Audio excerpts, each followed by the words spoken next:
What's up, everybody? This is the poker coaching study session. Today, we're going to be looking at The hijack versus the big blind, and we're going to try to compare the peak GTO strategy to our understanding of the hungry horse strategy to get an idea of which. And along the way, we will learn something. Brian, you are up first.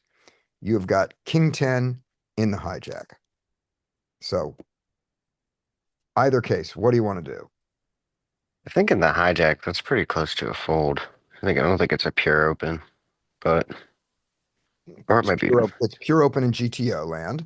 Oh, it is? Yep. Okay, well, we'll open And it then. and the reason you might not do it is, and in GTO, your open size is going to be 2.5 or well, 5, 100 deep, so 2.5, yeah. 2.5 to 3. And in the horse, your open size is going to be, He does 4x. Generally, I do yeah, 5. yeah, 4 and 5. And at your stakes, the 5 makes sense because the other people are doing. And he hates the 2.5 and the 3 big blind open. He really thinks it's a bad idea.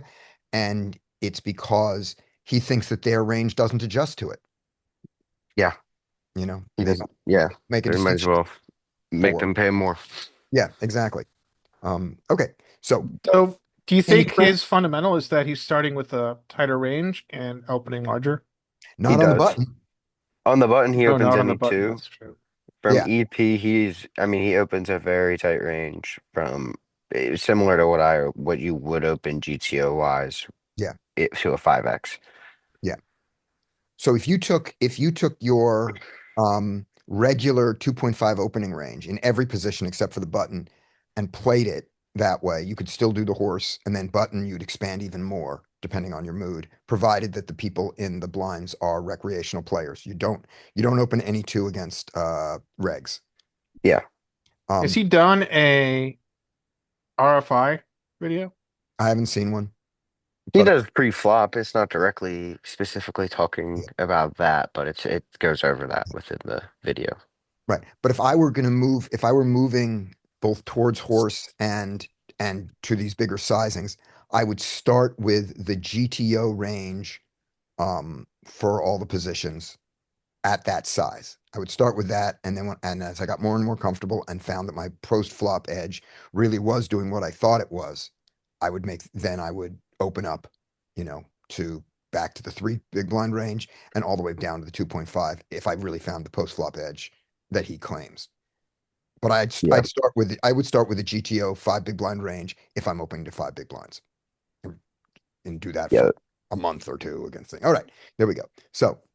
Um, so those are our open I mean, it sizing. also just makes sense because you're gonna go multi-way so often that just Yeah, really decreases the value of your hand. So you really just, if you're opening early position, you want to be yeah, opening a very strong range.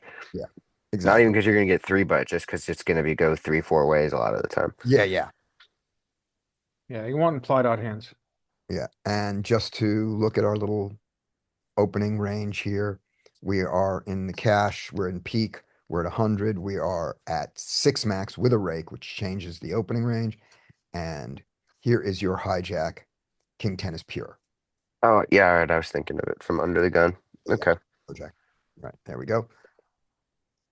And Scotty thinks that you should never call the low jack under the gun because get in your head that way, and you'll mix up your low jack range with your 8-person under the gun and your 9-person under the gun range.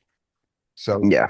Scotty thinks that under the gun is a stupid term, that it should be called button cutoff hijack low jack, and then whatever the next one should be named, it's all compared to the button. So this isn't under the gun. This is low jack -1. This is low jack -2. This is low jack -3, and you could give them names or not. But the I've problem been is, giving him first act, second act. yeah, that's fine. But it's still, you want to make sure that that's at a 7-handed table and an 8-handed table, this guy here is always the same name in your head. Okay. You don't want to translate under the gun. You don't want to say under the gun 8-handed, under the gun 9-handed, and under the gun 6-handed, because then you're gonna hear a heuristic where someone says, "Well, under the gun has this range, so therefore he should be check raising this range," and what you really mean is 8-handed, not 6-handed. So Yeah. that's my world. All right, but nobody agrees with me on that. All right, I so do. I do 100%. what do you call them? What are your names? Uh, I kind of go with what you say. I kind of go low jack -1. Yeah.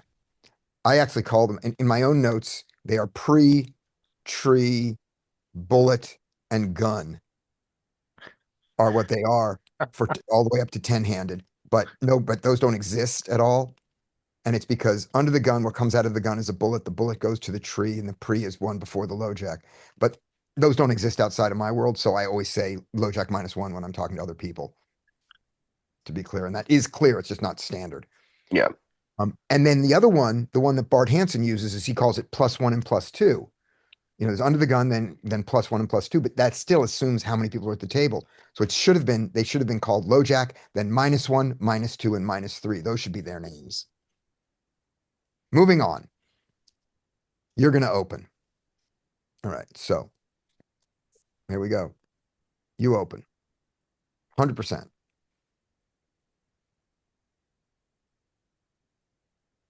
You get called. You flop top Uh, zero. What do you want to do in GTO world here? in GTO, there's a lot of checking, and in Hungry Horse, I'm gonna check out of position. You're Oh in no, you're position. in position. Oh, in position. Yeah, I'm gonna see bet.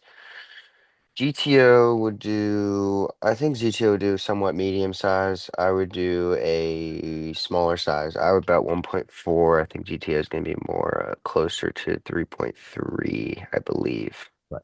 And the horse is going to bet 2 point. 1.4. No, the horse He's is going to gonna. bet. He's going to bet half pot here. Yeah, he'll bet half pot. Yeah, because this is a single race pot. Yeah, so he would do 2.5. Yeah. Yeah. So the horse is going to be 2.25 exactly. And if you did 2, that'd be okay. And if you did 2.75, even if you went to 3, it's all about half pot. So Yeah, he about just half wants it pot. small enough that they raise off their good stuff. Yep. And in GTO world, if you had to switch, if you didn't have a half pot available, so you've got a third and a 2/3 here, or a 30% and a 70%. So you've got a big and a small. Which do you want to do on this board, big or small? I think it'll do both, but I think it should be more of the 3.3. Okay. Yeah, I think it's the big, I agree. I think this one's going to maximize the 3.3 and mix with the 1.4. And, there might be a kiss of 5.5, but this is going to be 3.3. Let's find out. We do 3.3.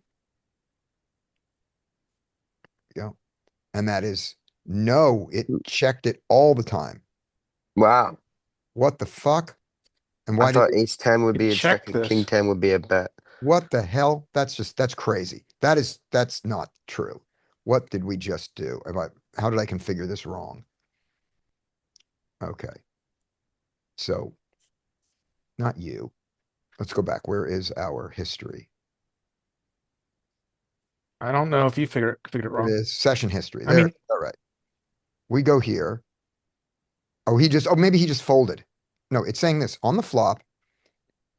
This thing is saying that it wants you to be checking 75% of the time with top pair and a king kicker on this board. It's a weird configuration too, because of how often you're betting. You would think it would be utilizing more of the bigger size when it does bet. Yeah. And this is a crazy amount of check back for a vulnerable hand on a flush draw board. What? There's a lot. Let's see. Okay, let's do this.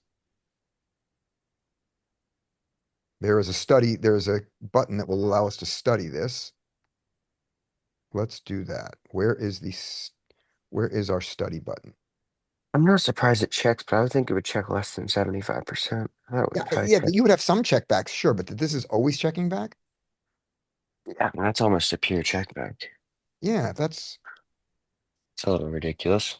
I know. Okay. And I don't see Oh, close this window, Scotty, oh, and then here's the little hat. there you Thank go. you. Thank you. Study in library. Let's see if like the oh, king 10 is if you hit done the X button here and then go to the far right of session history, that. you'll Yeah. see the cap. Yeah. Yeah. I'm there now. Okay. So he checks. We are in the hijack here.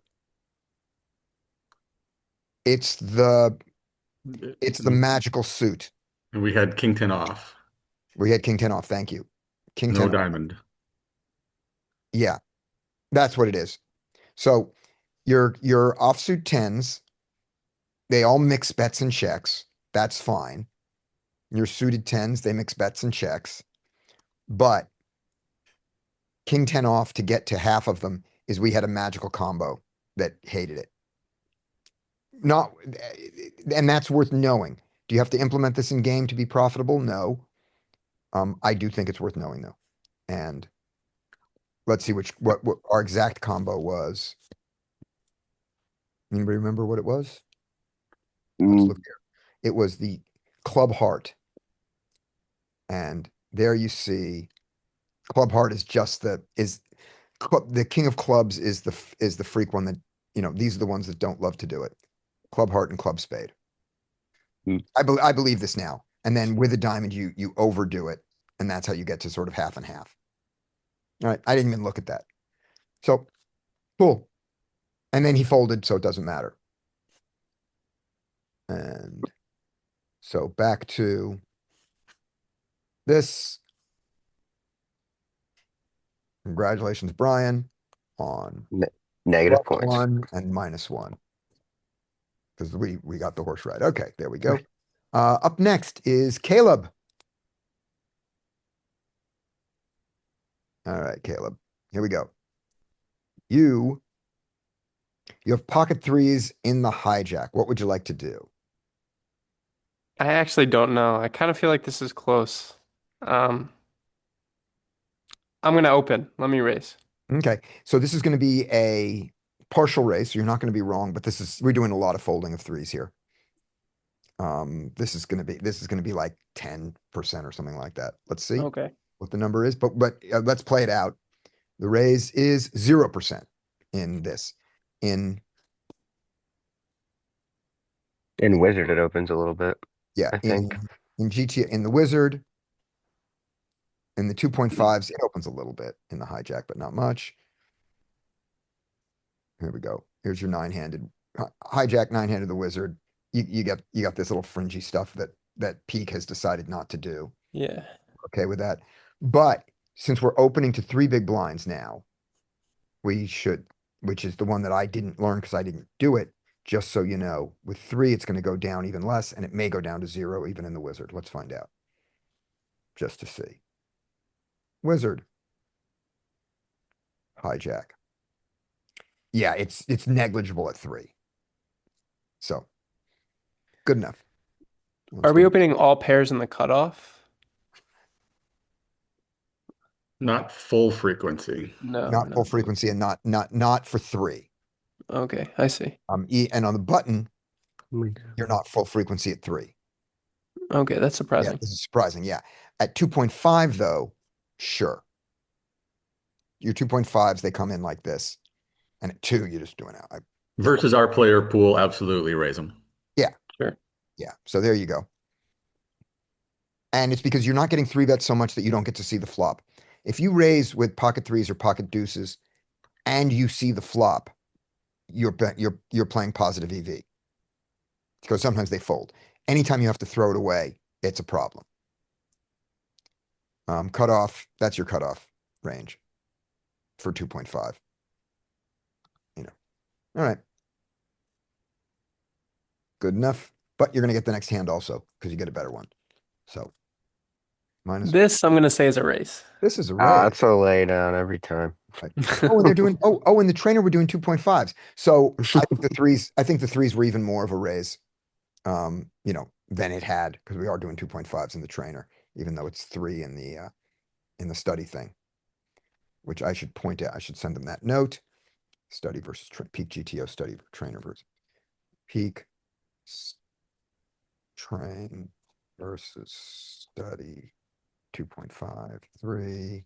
And this is for 106 max. All right, there we go. Boom. All right. You got yourself an overpair.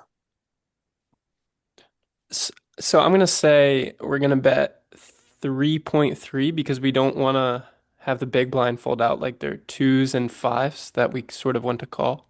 Okay. So you're gonna go 3.3 here. Yeah.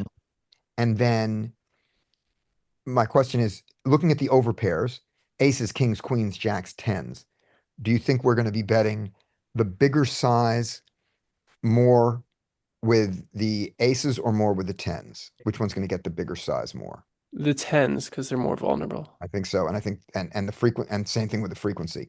All right, good. And then if this was the horse, what size would you do? Or would you check it back? What would you do if you were playing horse? Half pot, I guess. Yep. I don't know much about him, but You know that. This one's going to be on the flop. It's going to be easy. We're going to bet our range about half pot, no matter what the board is, except if it's ace high. The horse is easy on the first step. We'll see if we get to go any further. All right. And out So of let's go. position is check everything. Yeah, out of position, check everything, but we're not going to have anything out of position today.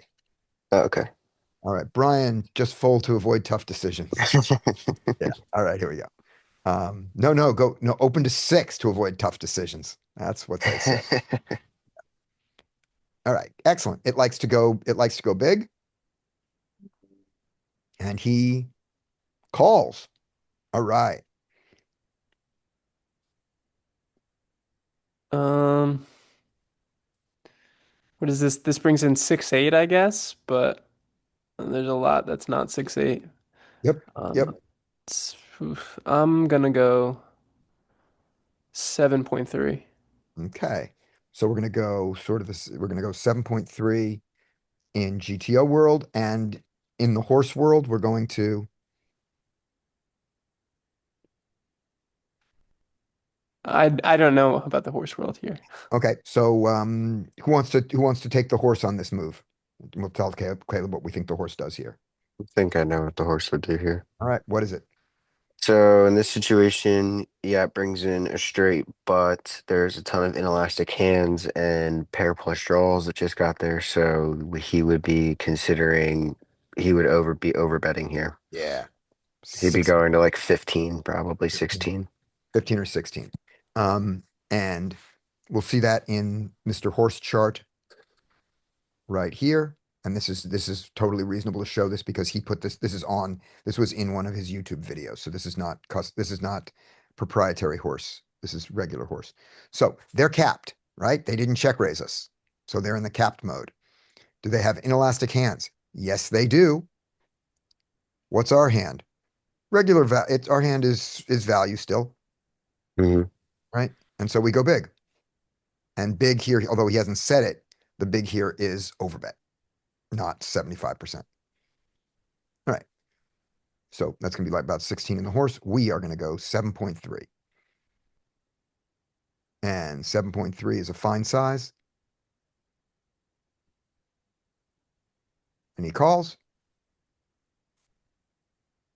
And we get a 4-liner and he checks to us. All right.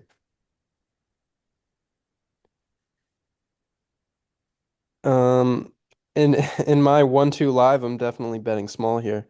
Okay. And I would assume that we're just checking back this river, GTO Okay. world. Right. Okay. I think that there probably will be some betting with it, but yeah, checking can't be wrong because he's going to protect his checking range. Now, for the horse, are they going to have any 6s here when they check? Nope. Nope. Caleb's voice has changed, but that's Sorry. Oh, sorry. no, it's okay Yeah, because he I doesn't guess know not. he doesn't know the horse, and I don't know this one. So Brian, you're saying this is they would just bet their 6s. Yeah, I mean, his theory here is that they're so scared of they don't bet Finley enough for value, and they're so scared of not getting value when they do have something strong that they're just never going to check here with anything other than showdown value. Right. So And then you we have the best also hand. right, and we also have the ability that we bet small because this is a scare card for them. They are now highly elastic to size, Mhm. and so we bet small, maybe smaller than 16, and then if we get raised, we fold. Yeah, that's probably Yeah. where he probably wouldn't go smaller than 16, but I think Yeah. he would fold to a raise for sure. Yeah. Right. But Caleb is we're gonna say that the GTO solution is gonna have a fair amount of checking, but you would bet against your 1-2 poll. So let's do it and make sure that GTO has some of it. It's just GTO is pure check there. So our exploit is going to be against our pool. We can do it. And he just check raised us when we did it. And we're just folding. With the horse is folding, and GTO is going to If Caleb, we're what do indifferent Fold. in what mixing. do you do, Caleb? I think fold. Yeah, 100% fold. And They he bluff has, us. Yep, no, bluff. no, he has Oh, both, no, you got it. He's got he it. has all the sixes there are. All right. Mike just stepped out for a second. So Larry, Okay, my internet's going. If I go away, just go to the next Okay. person. Yeah, this is an open. okay, we're gonna open this. And we're opening it pure in the hijack, yes? Yes, Yep, pure. yeah, pure, Pure in the 100%. hijack. Good. All right, there it Towards is. the bottom of the range. We don't open fours, but we open this, I think. Yep. All right. So in theory, on a monotone board, it's a monotone board in this configuration, we're doing a lot of small betting. Mm-hmm. The 1.4, I think. I don't know if Hungry Horse has exceptions for monotone boards and if he does his B50, raise their small shit, fold their bad shit, but I would say probably he'd use a B50 here. Yeah. So I think GTO is bet small, and I think Hungry Horse is B50.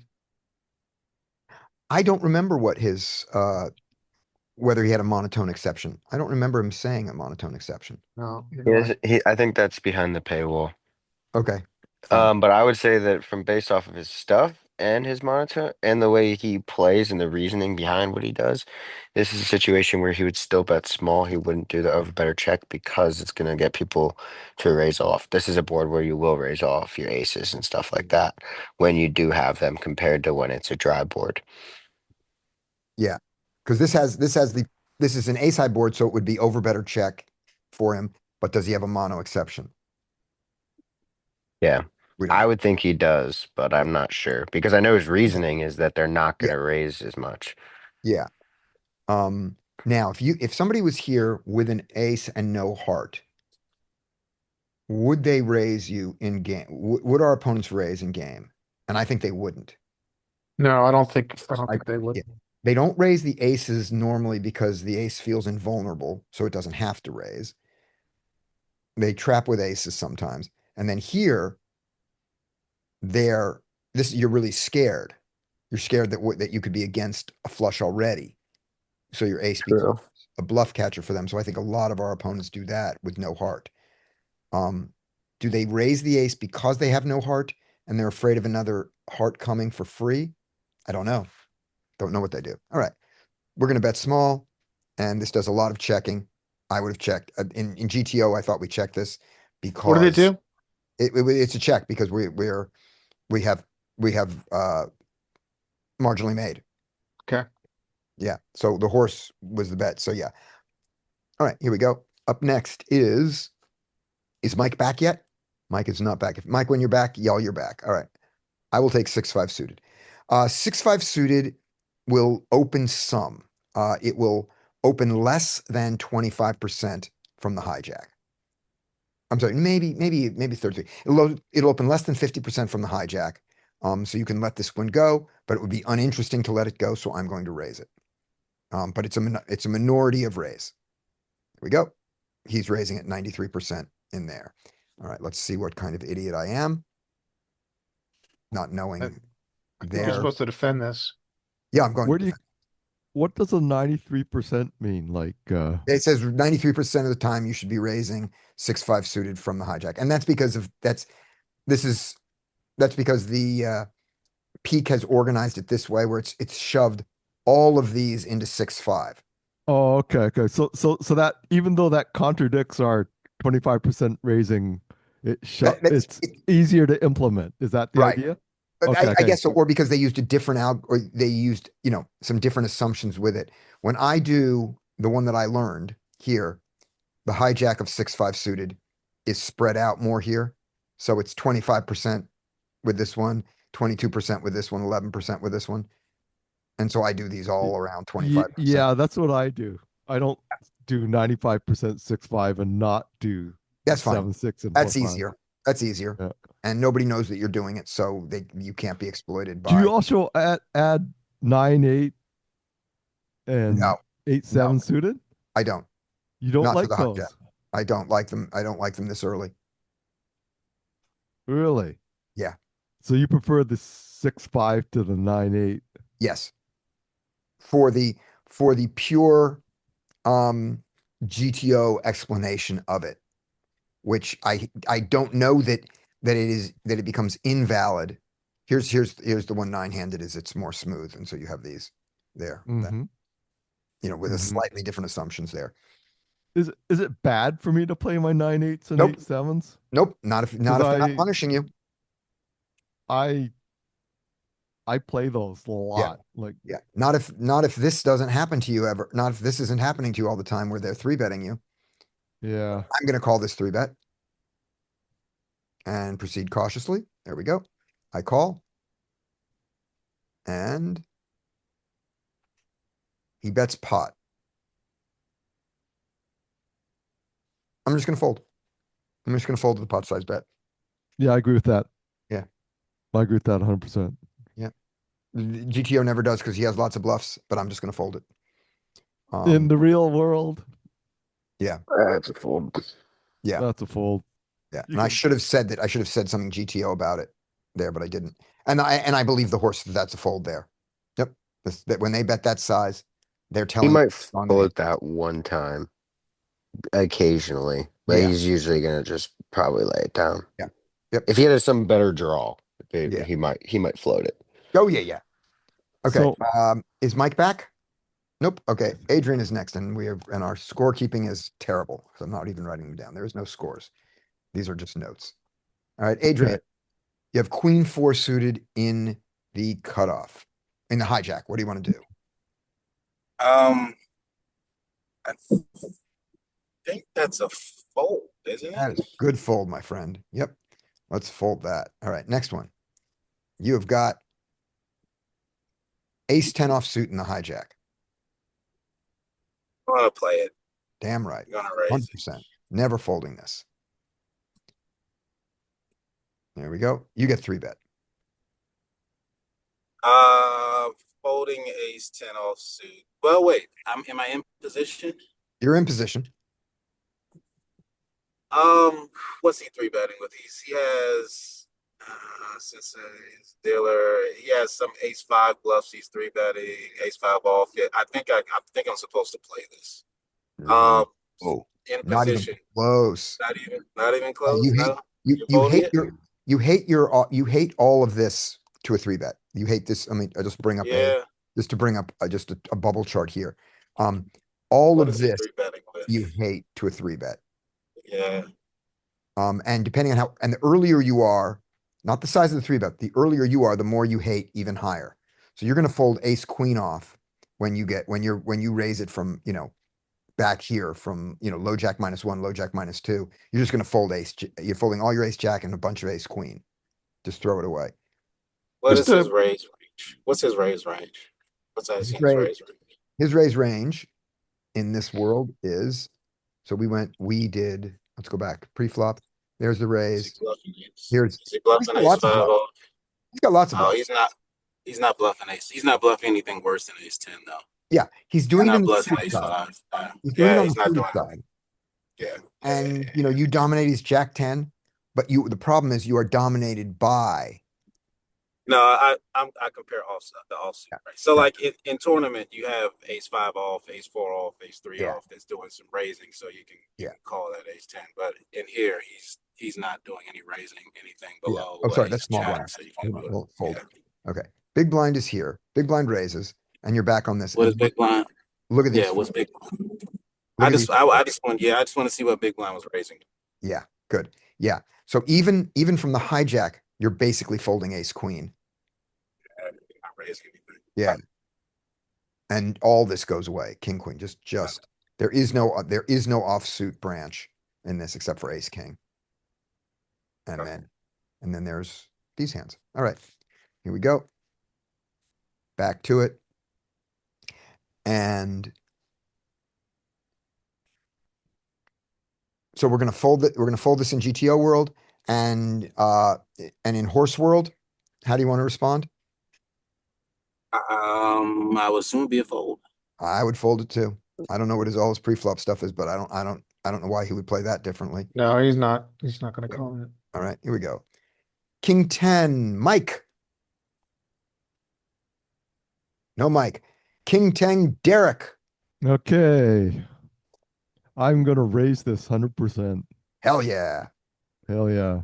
Let's get in there and raise this sucker. Oh, you get re-raised. So we'll do 3 questions. First question. In your game against your player pool, what do you want to do when you get 3 bets, since these people never 3 bet you? Okay. Against like I shove people into boxes, right? Is this an OMC? If it's an OMC, then I don't have king, so I'm folding. Right. Okay. If it's okay, but if it's not an OMC, if it's just some guy who's raising, This is a guy like, this is a guy who has weird ears, weird pointy ears. They look like Spock. That's what this guy is. okay, against the average person, Yeah.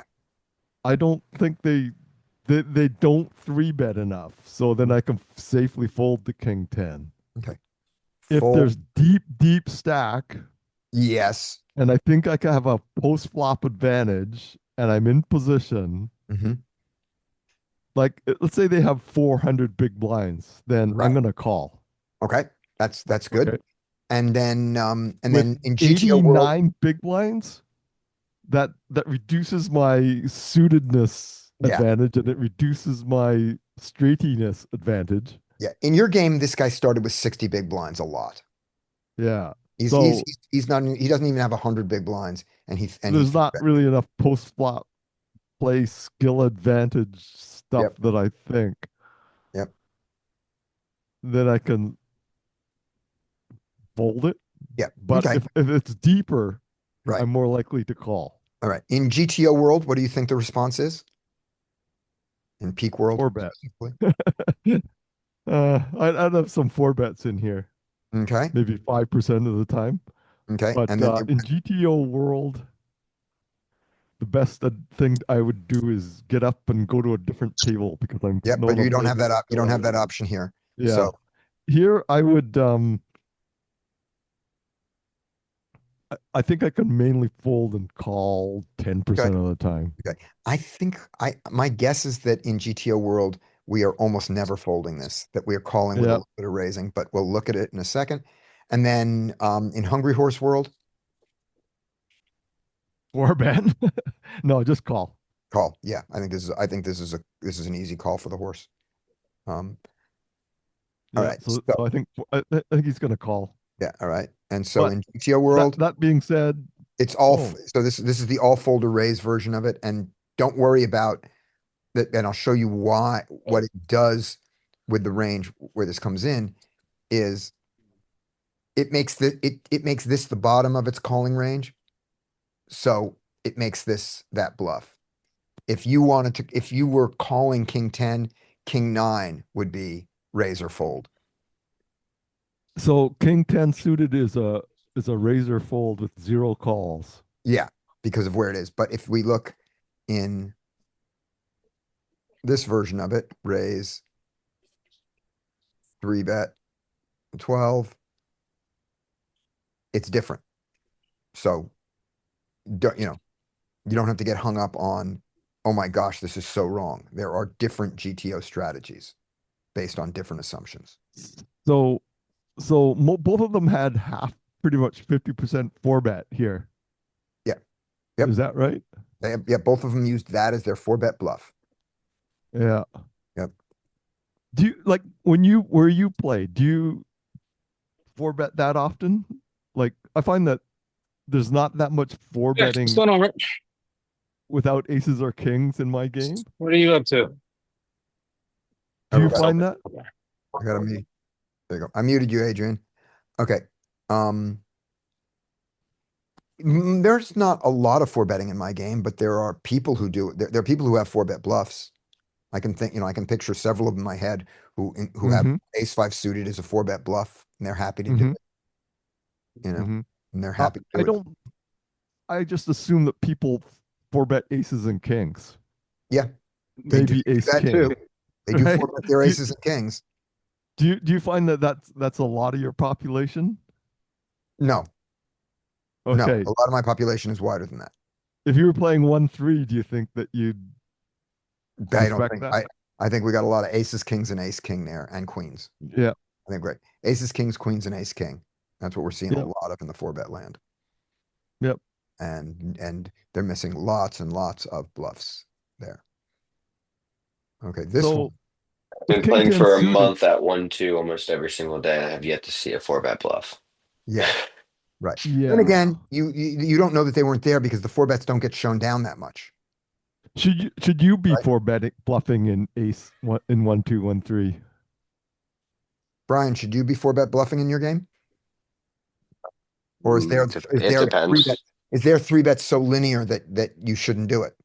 There are certain people I have 4-bet bluff against Okay. because I know that they 3-bet. Like there's one kid I know 3-bets wide with a bunch of bullshit. Okay. So I will 4-bet bluff then in those situations. But 90, like he said, old man coffee and 90% of the player pool, I'm not 4-bet bluffing against until I have figured out that they deviate from the pool. I'm not changing. I'm not going to 4-bet bluff. I agree with that. For Yeah. me, if someone Yeah, I three agree bets with at that. 1-2, they want to play for all the money. So Yeah. Yeah.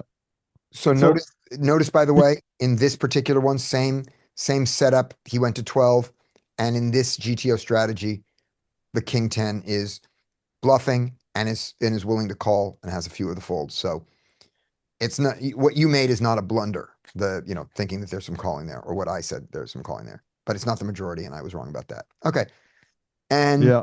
do we all do we all in our limited understanding of the horse, we all think that the horse calls this I think skill the edge? horse watching the horse videos makes me play worse Okay, that's fine. against my pool. Okay, I think that it's interesting to be exposed to those videos, but okay. I think thinking like that makes me too spewy. Right. You know what I mean?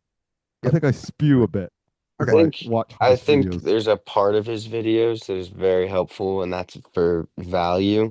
And I think it's good for finding bluffs and being efficient with your bluffs. But I do agree with you in the sense that, like, I do over bluff sometimes when maybe the player I play against is slightly different, and some players just don't lay hands down. It's possible Mhm. that, like, he says, "Oh, that's not true," and like, well, it is true because I do now get max value from them because I saw that they do not put down top pair. So now I am getting their whole stack when I know Yeah. they have top Oh, pair.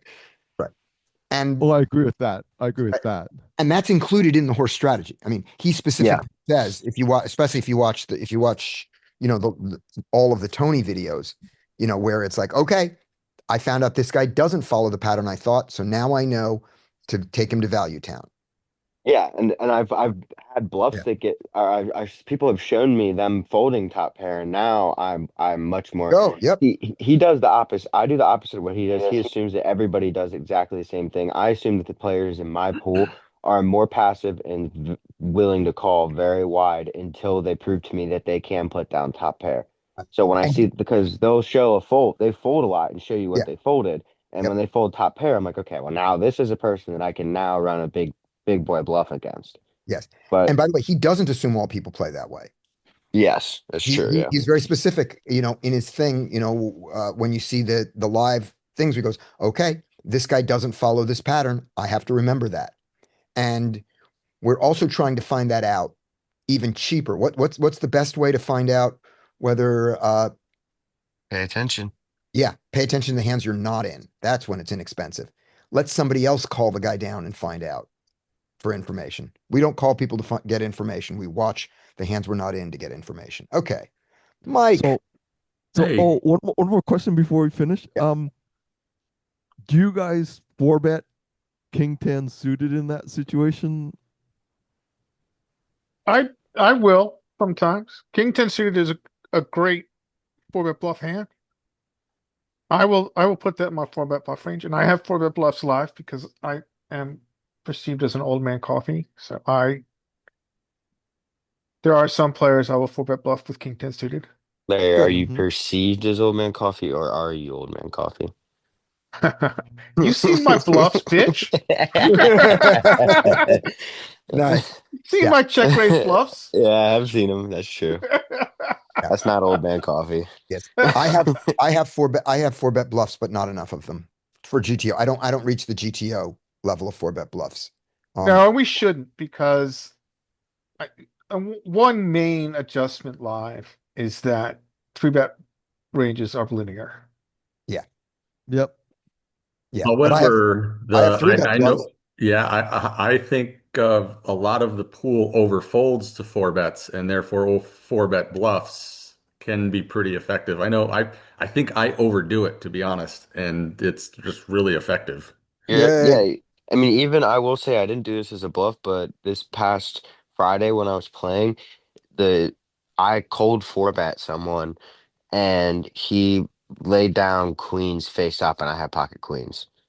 Yeah. Now, this caveat is I play online. I don't play live. So Yeah. there's probably a difference in like the kind of stuff that I'm getting three bet with and that you're getting three bet with. Yeah. What you also do have to think about is that even though against a thinking player in live, is that when there is so little four betting, your mind is going like even me, I do it. When I get three bet, I'm already starting to think aces, kings, queens, ace, king. Those are what I'm thinking because there's not a lot of hands that are getting three bet that I see. And when a Mhm. four bet comes out, all you're thinking is aces or kings now. Because Yeah. they don't do it with queens, they don't do it with jacks, they're not doing it with ace queen, they're not doing it with anything but aces and kings. I agree 100% with that, Brian. That's what When I you see live. see So it when could you see a potentially be a proper good bluff if people are going to be folding down ace king a yeah, lot when you have Right. ace queen. yeah. When you see a properly sized four bet in position, meaning pretty small, which alarm bell goes off in your head?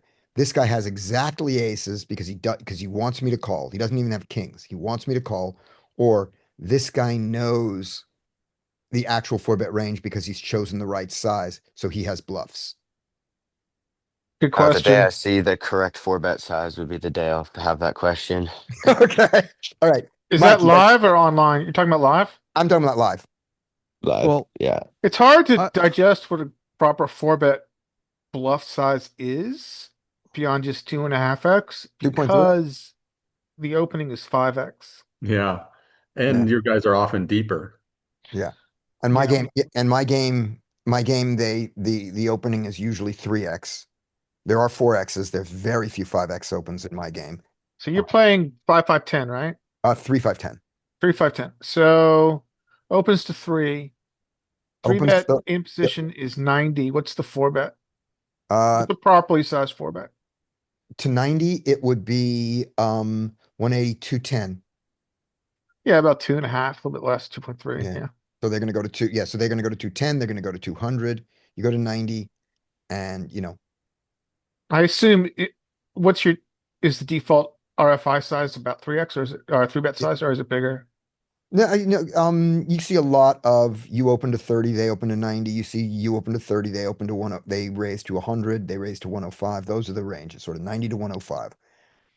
Okay.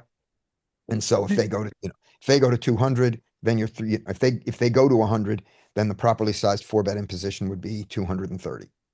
Got it. And when somebody does that, I, they go to 230 or they go to 270 out of position. I start to think that this is um someone who knows. When the Mhm. five bet is not all in, I just go, oh, it's aces. Yeah,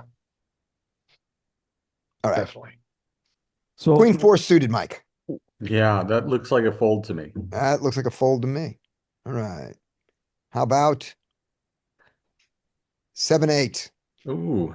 I mean, I don't usually raise this very often. And here I would just fold. Yep. It's one. I don't know if Peak has anything different, but It I does. don't know if they do. Peak concentrates all this in 6-5. Mm-hmm. It has a I little kind five of do four, a that. little 7-6, and no 7-8. And that's fine. All right. That's kind of how I randomize it too. I kind of use 6-5 and ignore the others. Yeah, that works. It's a fine way to do it. Nobody's Queen nine. nobody's gonna exploit you knowing that you don't have the 5-4 enough and that you don't have the 7-6 and you don't have the 8-7, so that you miss those. All right, here we go. Queen nine suited that's pretty close, I think, and I would raise this. That's mandatory. Mandatory. Nice. Is Queen eight in there? Yeah. And peak, I don't know. In the wizard, the queen 8 is 100% there, and the queen Yeah. 7 is a sliver, I think. Reminding us of that, let's just look. Hijack, open sizes. Queen 8 is there. Oh, Yeah. it's the queen 6 is a sliver. That's right. It's got a little sawtooth there. But yeah, queen 8 is mandatory in the wizard. And let's see what it is. And in Mr. Peak, it is no queen 8. They don't like queen. Okay, fine. Be that way. Go back to wizard real quick. Yeah. Do that. So 4, 8. So do we go? Can you go to peak for me now, please? Y'all put them both up next to each other. There we go. There's the wizard. There's the peak. Right What's the next to it. adjustment? There's not really any adjustment, except it just You mean, who do opens you mean, who tighter. gets- you mean, where does it go? Where does the queen 8 go? Yeah, I guess 10, Queen 8. 8 goes to That's it. 10-8. That's it. Yeah. Yeah. Hmm. Your jack nine. Interesting. Yeah. You have your 10-8 there. The little ace, the offsuit branch is really similar. The See, suited, this I area adjust and concentrated remove 5. move all partial offsuits over to suited combos to play when I'm deep instead. Okay. So like if I have ace, I don't open ace 9 or queen 10, then I just move that over and I would play queen 8, jack 8 or stuff like that instead of playing Eh. ace 9 and queen 10. Yep. Peak has no deuces, threes, fours. It puts all deuces, threes, fours into 5s. It does 5s pure. It shoves this into the lower part of here on your 6-5, and then it doesn't do queen 8. It does 10-8. I didn't even know this, but that's how we're going to play. We're playing the peak trainer, so we're going to play the peak range. But if you say that you're doing something different, you don't lose a point because I'm not keeping track of points. But you had to play that. All right, there you go. All right. So they checked, I assume it's on us. Yeah. And this is something I'll check behind here. Mhm. Yep. If I'm gonna bet this, I would bet it on the small side. Okay. And and you want to bet this more or less often than spades and clubs? Oh, more. More. Okay. Yep. So this time we're going to check behind this time, and we're going to look, and then we're going to remember to look before we're done at the spade club question. Yep, we check it perfectly fine. A And it lot bet, more betting. and it bet the big size. Was it size? Now, go Really? back one step. In the horse, what are you doing? Oh, I don't know the horse beyond the flop. Okay, but you know what you were doing on the flop. Just say it one. You were betting Oh, half pot. the half pot. Bet half So pot. they raise their strong stuff and call it their weak stuff, right? Exactly. Yep. Yeah. All right, here we go. He checked again. Okay, he called we checked. Yeah, we And checked. again. I am going to bet now. Dab right. And I'm going to bet. We have a lot of nice redraw. I don't think this is enough equity to like start over betting, but I am going to use the 3.3 size. Yeah. Are you going to consider some 5.5? Oh, that's right. They have pot and peak. Yeah. Yeah. Yeah, I never really think about pot because Wizard doesn't usually have a pot size. I think so. I think pot would be very appropriate here. Okay. We're going to replay this hand, by the way, using, I'm going to let it do it where we go down the horse line with this. Okay. So you're going to do, which one did you decide for peak? Let's go pot. I Let's see what feel happens. like pot is Loves it. appropriate. Loves Yeah. a pot size and likes the smaller size. That's fine. And he folds. All right. Let's see. Can we replay this one? We go to replay, session history, the queen 9. Can we replay you? There you go. Yes. Let's do it. Here we go. Queen nine. So now we raise it. He may not have the same response. We get called. Now we're going to bet half pot. So this 1.4 is a 2.25. We're in the horse now. So you bet half pot and fine, kill my ELO score. I don't care about my ELO score. He calls. All right. On the turn, what size do you want to bet? Well, did we do something different? Oh yeah, because we checked the first Bet. time. Yep. Now that he's called, let's see how that changes things. So all his trash goes away. He's got all these bluffs. He's got straight sicket here, which we kind of block. I still feel like the pot size bet is good, but not as good. So I don't like an overbet. I don't.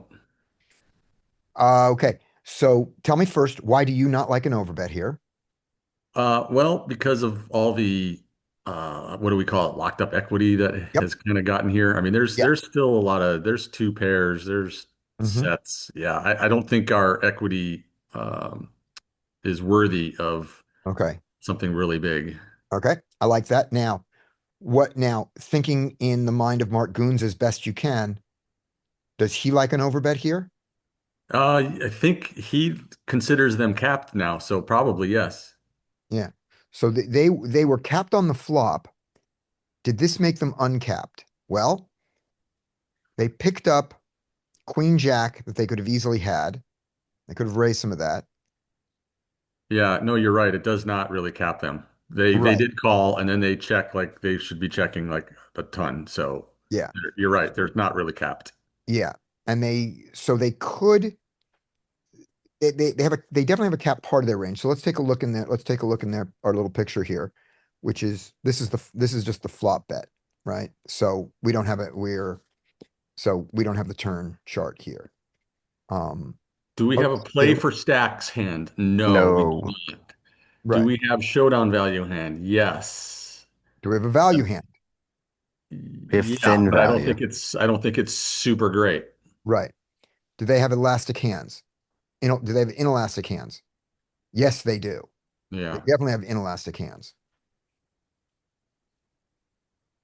And by the way, we're not asking if the majority of range is inelastic. We're just saying, do they have them? Because this is such a more valuable side of, there's so much more money on this side of the node than this side of the node.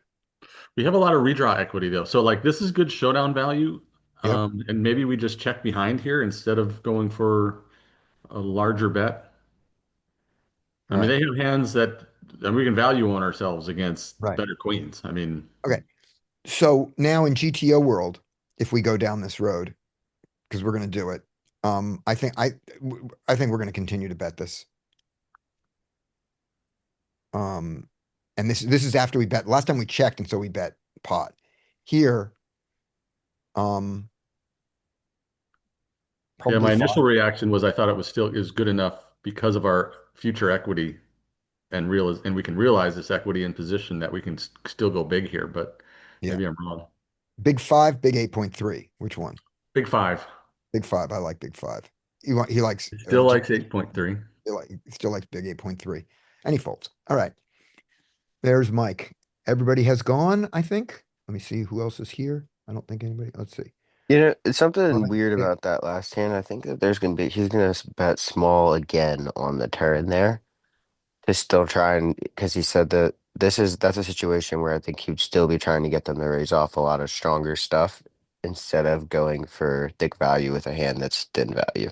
Yeah, he bets small to recap them on a board where they can have straights and they can have two pairs that didn't have Yeah, before. Yeah, so probably a small bet goes there. I think that's good.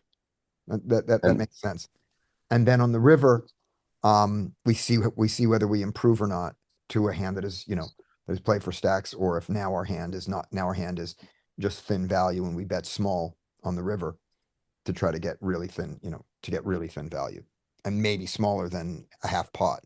Because the only thing that yeah, smallest that we beat is, you know, like that. Okay.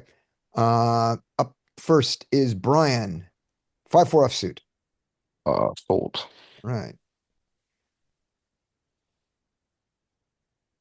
5-3 suited. Fold.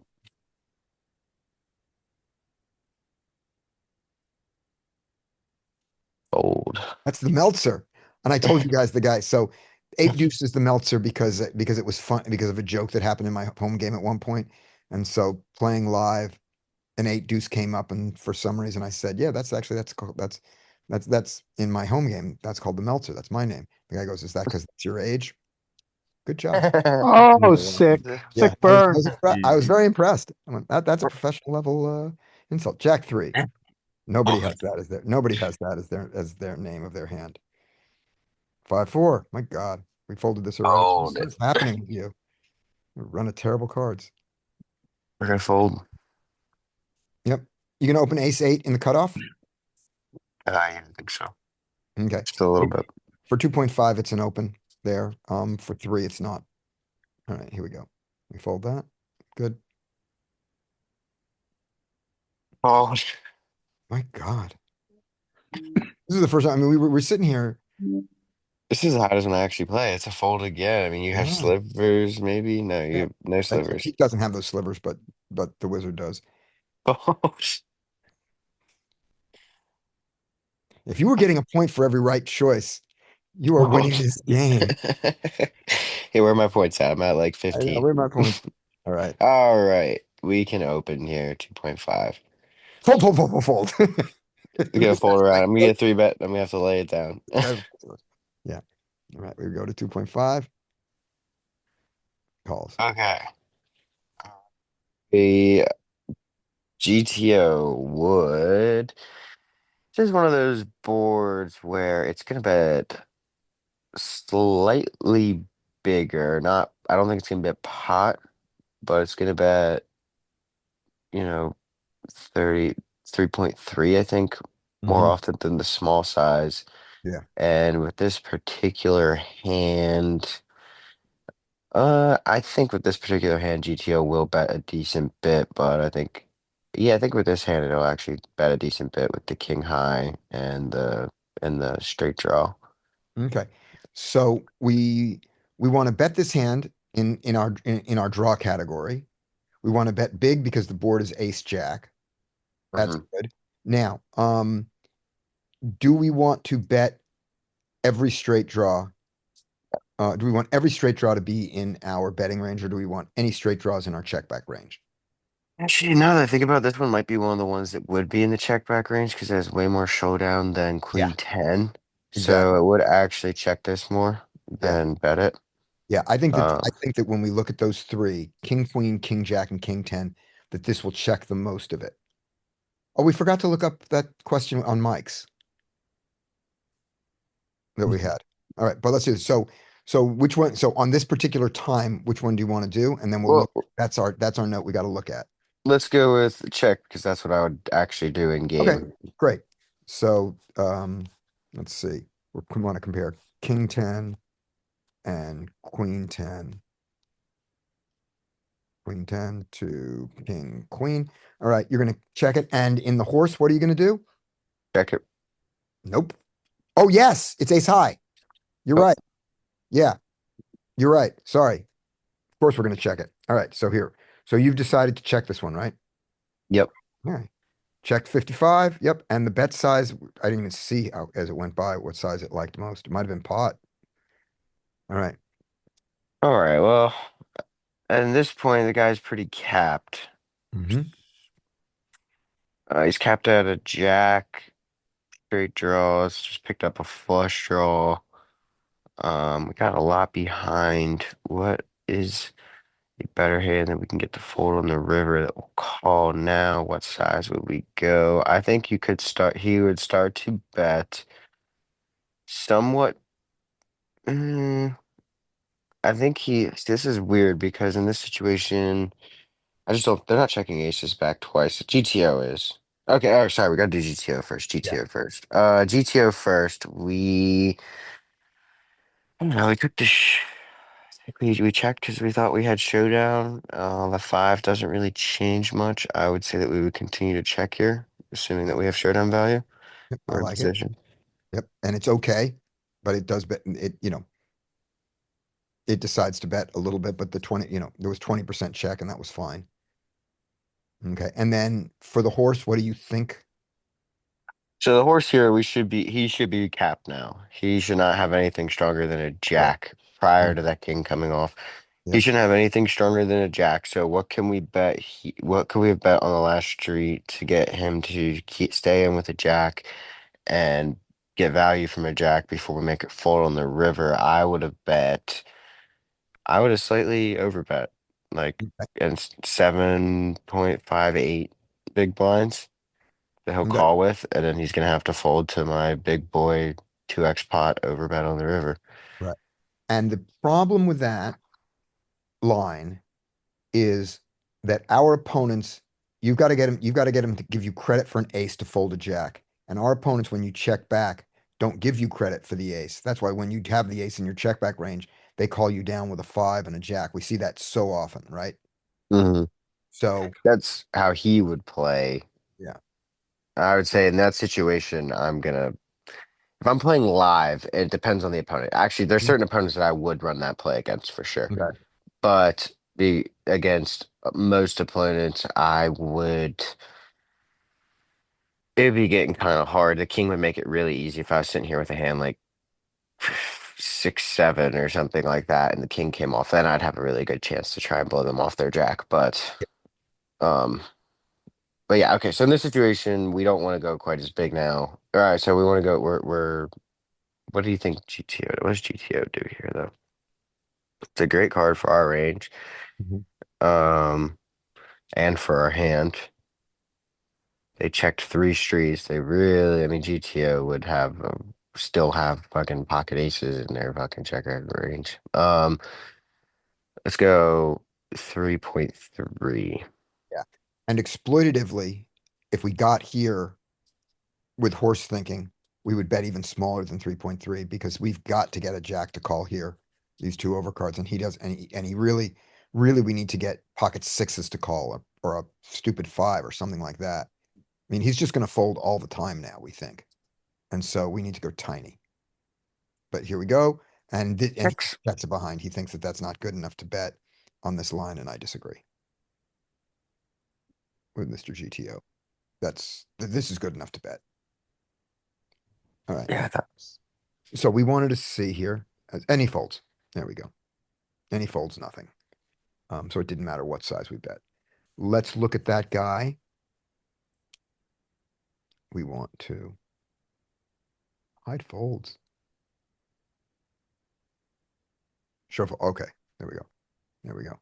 So we want to look at this for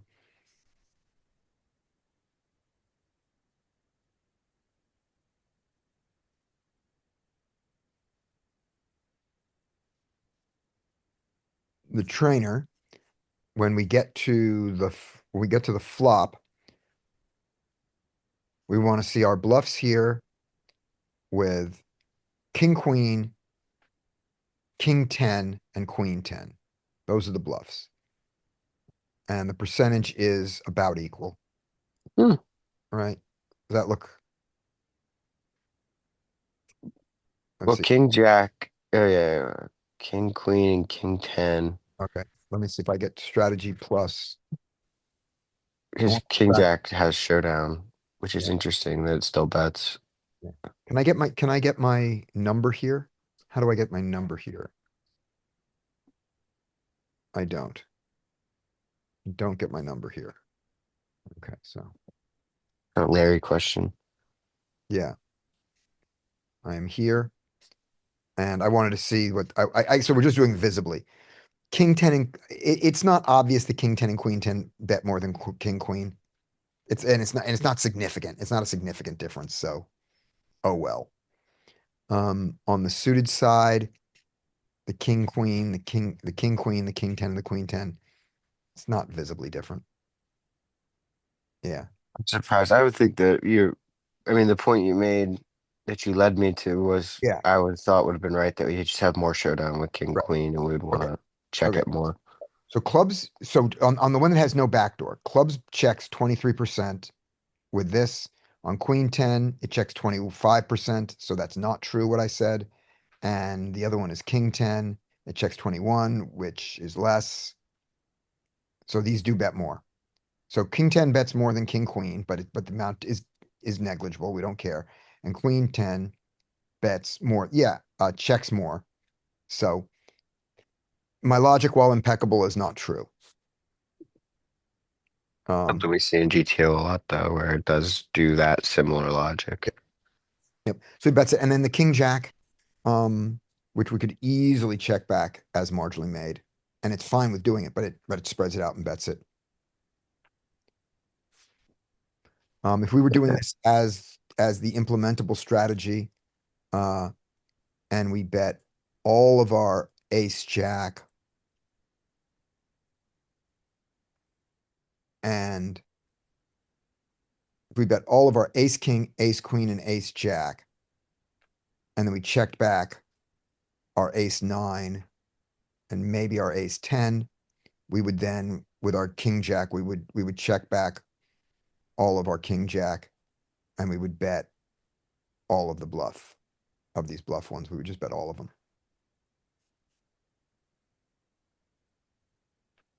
And if we wanted to, we would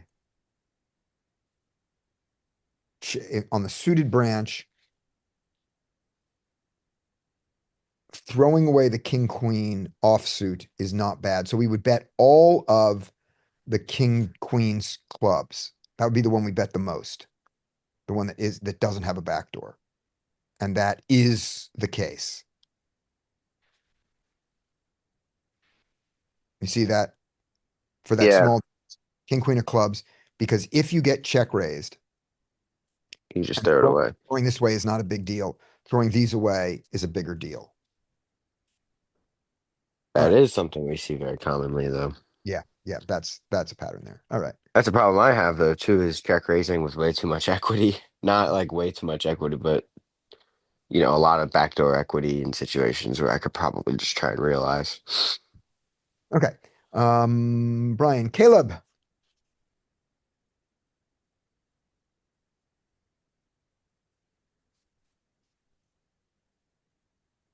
Jack six. Fold it.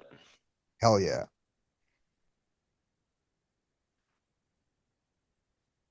King 10 off. Let's raise it up. Damn right.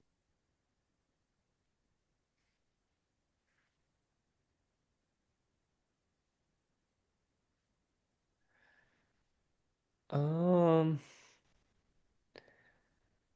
I like just the check here. Okay.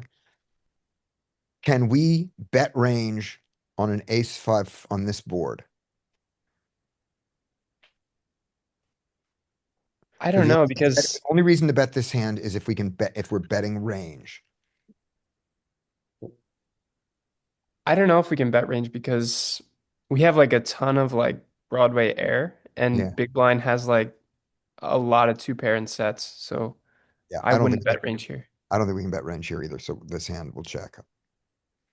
Yep. We are definitely not betting range. There you go. And in the horse, what are you going to do on ace five, four there? Half pot? So this is the exception in the horse, which is it's half pot on all flops. We don't know about the monotone thing. It's half pot on all flops except ace high. And then what is it on ace high? Overbet or check and this hand, and we overbet our good aces and our good draws. Oh, And okay. this hand is neither. So this is a check back. Mike points out that Peak doesn't have donks, but in the wizard, this is a donkey board. Ace five, four. Makes Yeah, the sense. ace low low boards are kind of a unintuitive dockable Yeah. board. Yeah. Would you stick this one up in whatever size you choose in the wizard hijack versus big blind, and we'll just show that? I'm not at You're not here at home.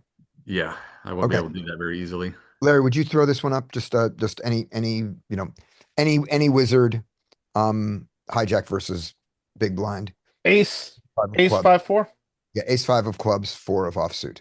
Okay. Moving on. You get the repeat four. He checks. What do you want to do, Caleb? I'm checking again. I don't think we're gonna get a fold from pocket Mhm. sixes or sevens or whatever. So I'm checking. I'm checking back. Check back.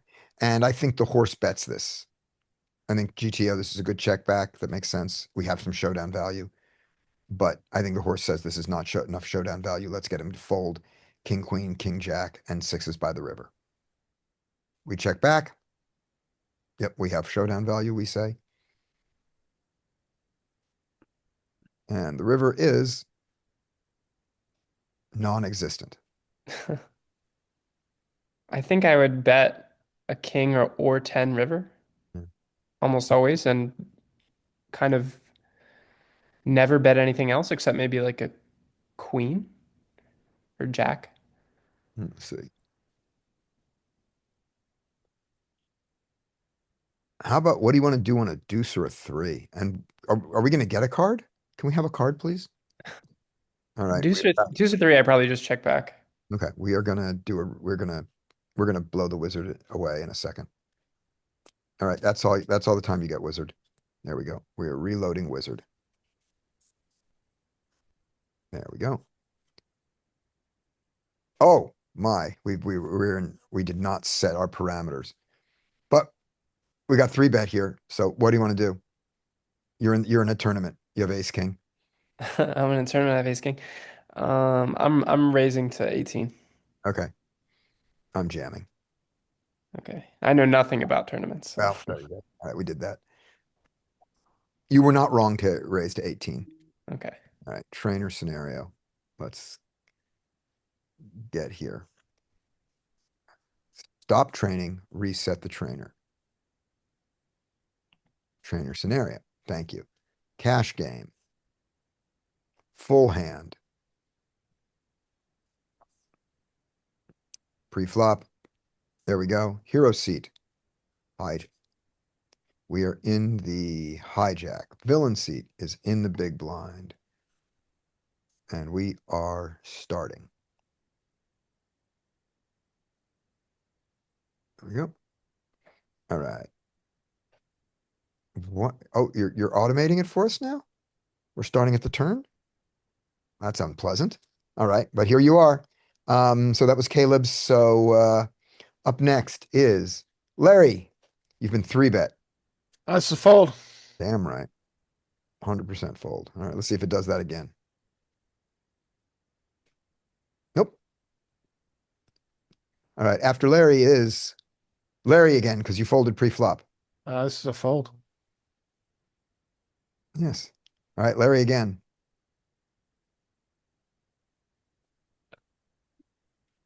This is an interesting spot. Do we Mhm. get 4-bet bluffs here? We get 4-bet bluffs from King 10. Mhm. We get a smattering, I think, of 4-bet bluffs here. Let's take our 4-bet bluff. Okay. Do we ever fold this one? No, we don't fold this, but we do fold King 10. Right. King 10 in this GTO trainer is a raise or fold. There's no calls in King 10. And King Yeah. Jack is going to be all raises and calls. And this time we're taking the raise. And the raise size is 2.25 that it takes. All right. Yep, 2.25. Let's get it. Yep, mostly calls, but not wrong. And the fact that it gave us a negative score for that, we don't care. When you take a 13% line, that is not a mistake. If maybe it's because of maybe it was the random number generator why that it said it was a mistake. All right, moving on. He folded. Yay. Yay for 4-bet bluffs. Do I get a post-flop spot? No, not Okay. with that. Not with a 4-bet bluff. I Fine. think I should be rewarded for taking an aggressive Fine. action. Okay, fine. You have jacks. I hope I yeah. hope you go broke. Now this is a call. Actually, Yep, it's a call. All right. Come on, make it hard for him to play. this is hard for me to play. We do continue with the heart. Yeah. Yeah, we haven't lost enough money yet to 6.1. I think we fold without a heart. No. Well, maybe. Yeah, okay, let's look that up. We'll look up the fold without a heart. But you were mixing calls and raises. We turned equity. He down bets. This is interesting. I don't think we have an imposition raise here, but that would be an interesting play. We'd fold out kings Right. and queens, potentially. I think we call. I kind of want to raise. We do raise. Yeah. But the call's not wrong. My gut was right, man. I should listen to my gut. And we fold. We fold. Right. Now, in the horse,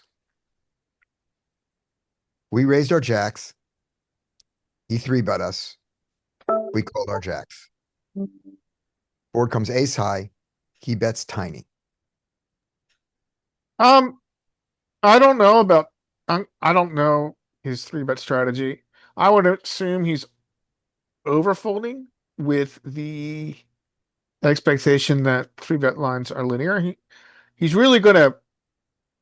It's kind of a misnomer though. I mean, it's really player dependent. I think with him. I think against regs, he's gonna have some calls with the heart. Against a fun player, he's gonna drastically overfold. Right. And I thought we would respond to their sizing, that the 6 is too small to fold yet. And then the 9, when the board is double paired, is never a good ace. It's not even always an ace. Yeah. And we can raise it.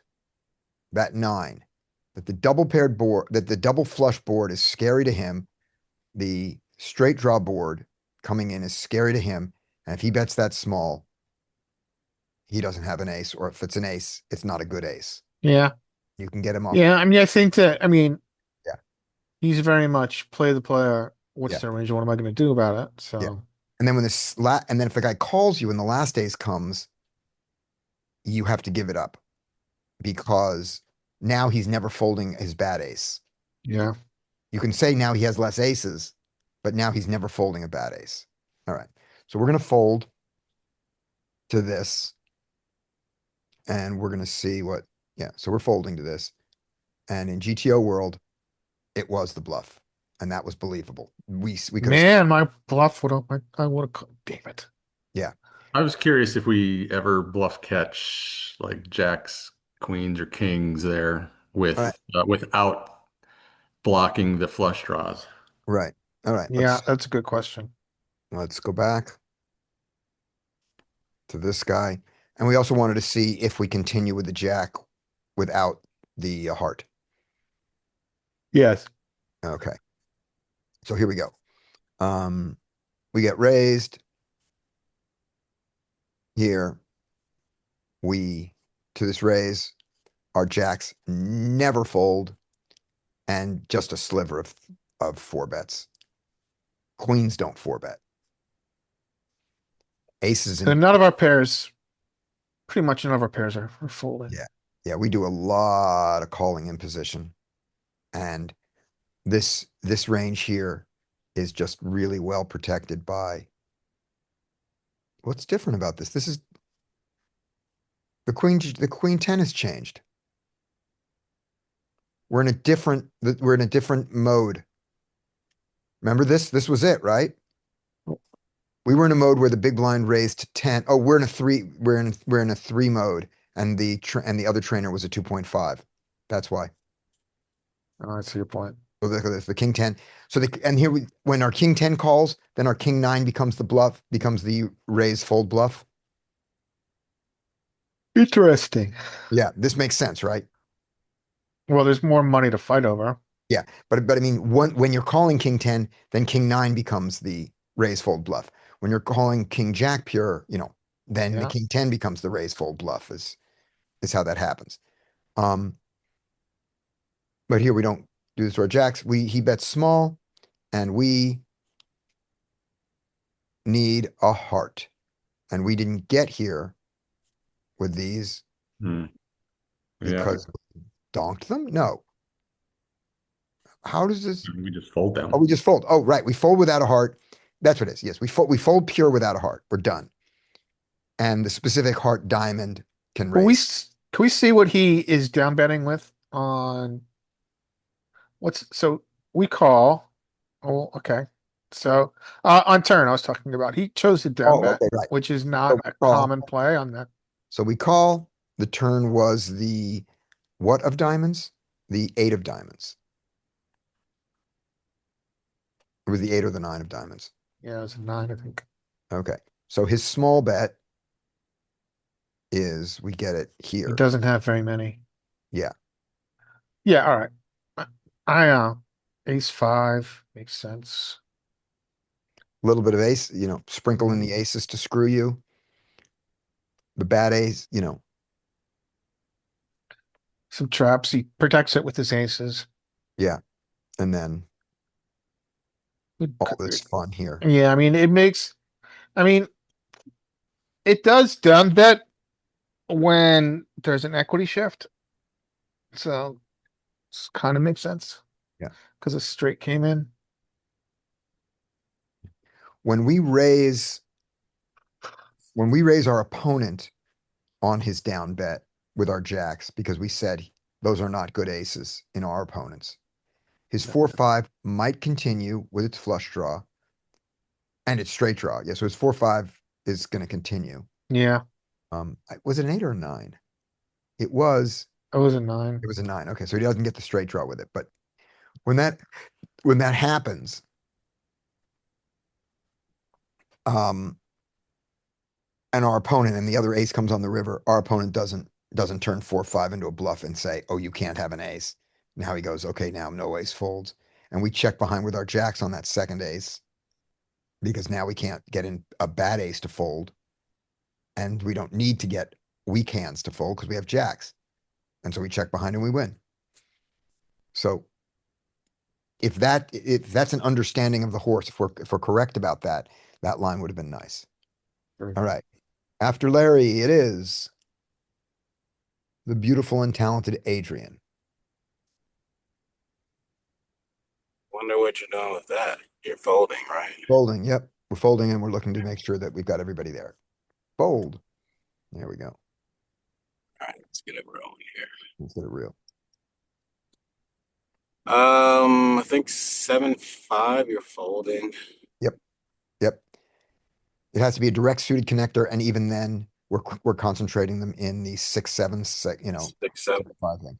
All right, you got 3, 6-7. All right, you got 3-bet. Fold. Okay, I think this is going to be a Are pure you call. calling? Is Yeah. 7-6 a pure call? I think it's going to be a pure call. Let's. Let's take a look, and if it's not pure, I'm still going to make you play it because it's interesting. But In the his whiz, it response, would be a call. If you chose to raise it and then got 3-bet, Yeah. you would call this. pure call, pure call. So I'm going to make you play it.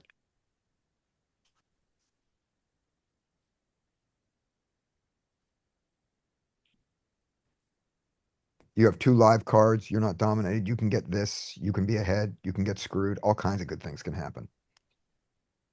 And he checked. I'm going to check. I like it.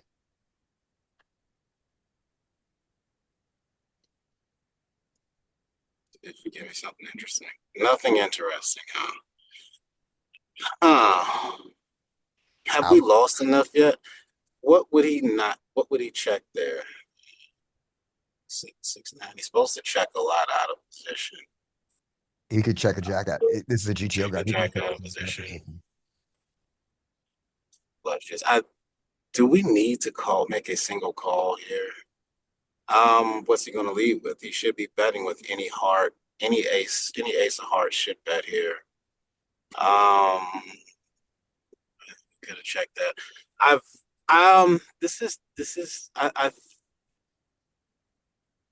I think because it's the because of the 3 hearts, I think I'm gonna call here, but it's probably I think I'm just gonna call here. Okay. I haven't lost enough yet. All right. Okay. Let's see what it does. And then you're just gonna fold, and then you're gonna fold to any reasonable bet on the And river. I'm gonna fold the river, yeah. Right. I'm Yeah. gonna fold here exploitatively because I'm gonna fold to the river. And I think the GTO guy is gonna continue his bluffs. But I'm wrong. Yep. You have not lost enough money. Yeah, but- Well, you did say exploitatively, Scotty, so Yes. yeah. Yeah. Now you're folding, of course. Or Oh, if it Matt, hits you, check. well, no. He checks.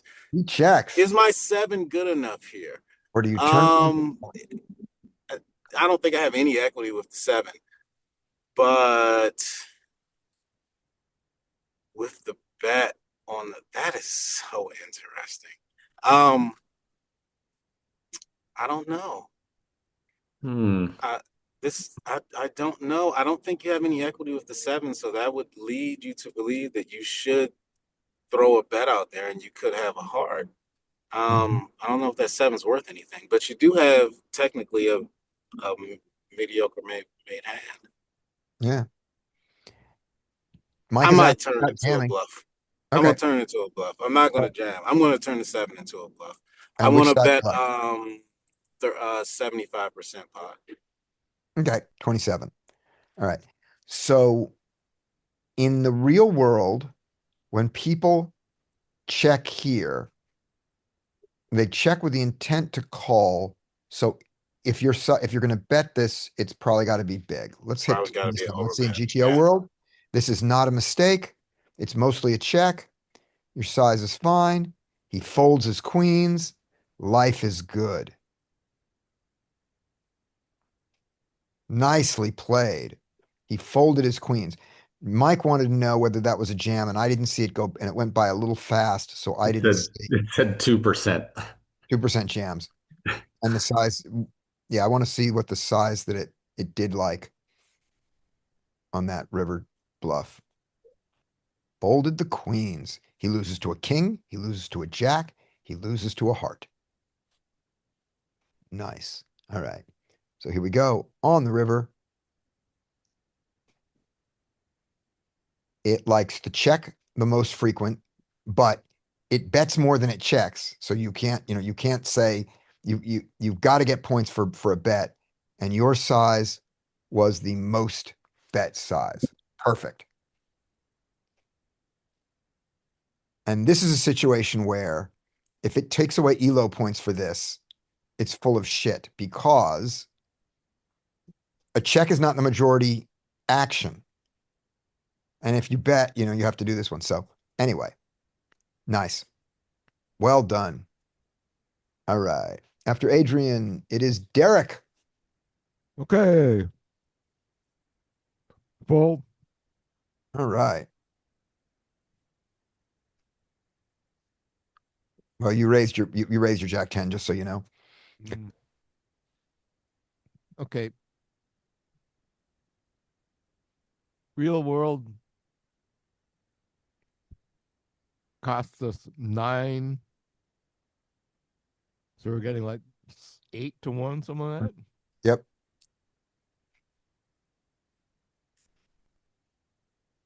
I wish you were deeper. Mm-hmm. Yep. But at this depth, I'd say half the time call, half the time fold. all right. In that case, I'm going to give you the call because it's more interesting. Yep. I think I'm pure calling this. I think this is my pure call range. Yeah. Okay. There we go. Cool. So you get to go forward. Let's see how much more money you get to lose. Oh, Nah. We get to lose way more money. We're checking here. yes. Yeah. All right. You are checking behind here. Mm-hmm. All right. I am betting here. I don't know what Okay. Mr. Horse does here, but I am betting here. I've got a real draw, a real draw. I got 2 overs. I got a gutter. I got a backdoor flush. If I get check raised, I can call. If he check jams, I'll fold, obviously. I just have so much equity here. I think I want to bet. Okay. How big All are you right. betting? Right, I'm betting. And I want to bet of the 2 10? sizes. I think you want to bet around 10. Yeah. Something like that? 10, Yeah, but I 11? can't. But I can't. So of the big size and the small size, I'm completely lost. I'm at first principles. I don't know. I feel like it's going to be the small. All right. That's a good enough reason. Yep, it's the small and the check. Great. Great. And oh, I should have given you the check. I'm sorry. You should have That's gotten okay. to play this as a check line. I'll I let think you check play it. works too. Yeah. Oh, beautiful. All right. We like our 2. We do. Now, having done this, Like what do you the want to 2. do?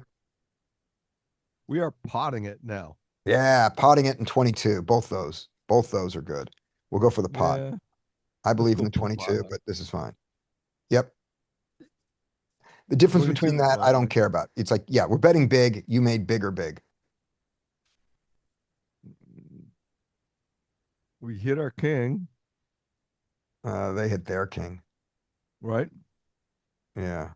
They So hit their. we're Did they though? I mean, did they call the turn with a naked king? Uh, all right. What are you doing, Derek? we're putting the rest in. All right. Derek is jamming. Scotty is running away like a little We chicken. we have no um basically no showdown. We do have no Jack high is showdown. not- Yep. Yeah, so All right. we'll probably lose this, but we'll Yes. win more than right. 30% of the time. Right. So Yeah. All right. Who is on Team Jam? Derek. Who else? Mike. Derek, Mike. Yeah, that's a jam. It's all in, Jam. unfortunately. Adrian. I'm I'd checking like to back. put the caveat in that I wouldn't have made the pot size bet on the turn, but I'd have a Fine. bigger bet here. Fine. Mike has an asterisk. yeah. I think it's a Yeah, give up, blocking the Alright. clubs. Team Wimp. It's a team wimp is give up because we're blocking clubs, and also we made a very filtering size on turn. Sorry. Scotty. All right. Who's on Team Misplay? Brian, Brian. We're gonna misplay it. All right. There we go. Yeah. All right. All right, here we go. All right. Jam. It's just when he calls those twice,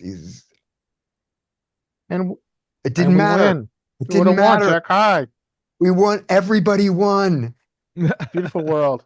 So he called with his 6 high there. No, we Let- he folded, and then we saw it.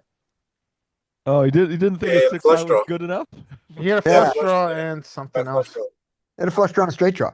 Why didn't he And- bet for value with a 6 high? Okay, so there was a question on that one though, right? That we wanted to see. Yeah, he had a combo Called draw. the flop with 6 high. Is Yeah, that what he did? yeah, he had this. Let's look at it. He had a flush combo draw. draw. He Yeah, called a flush draw. I flop have size I have a bet. question regarding this hand. Yes. Is if we go with the smaller size turn bet, does that affect if we can jam the river or not? Yeah, let's check that. Okay, so let us study Mr. U. Let's just look at it in study land. So he just didn't do the right thing. So maybe we have to hit the buttons again. We raise, he 3-bets us. We come along here, Jack 10 suited, no folds. In GTO world, very few folds here. Very few folds here. We don't have these 2 hands we never have, by the way. So it's not showing us our relative amounts, because if you look here at our initial raise, we just never raise these. Okay, but back to here, our 10-8 folds. So we're gonna do our call here. And Derek's exploit of folding the Jack 10 there when they're not deep enough to lose a ton of money, because his population 3-bets are just this part of the chart. And if this is their 3-bets, Jack 10 suited does terrible against this. If they don't have any of this stuff, Jack 10 suited is not happy. All right. So that's Derek's exploit there. We are playing this line, and it's making us do the whole thing. It was 8 of clubs, 7 of spades, 7 deuce of spades, 8 of clubs.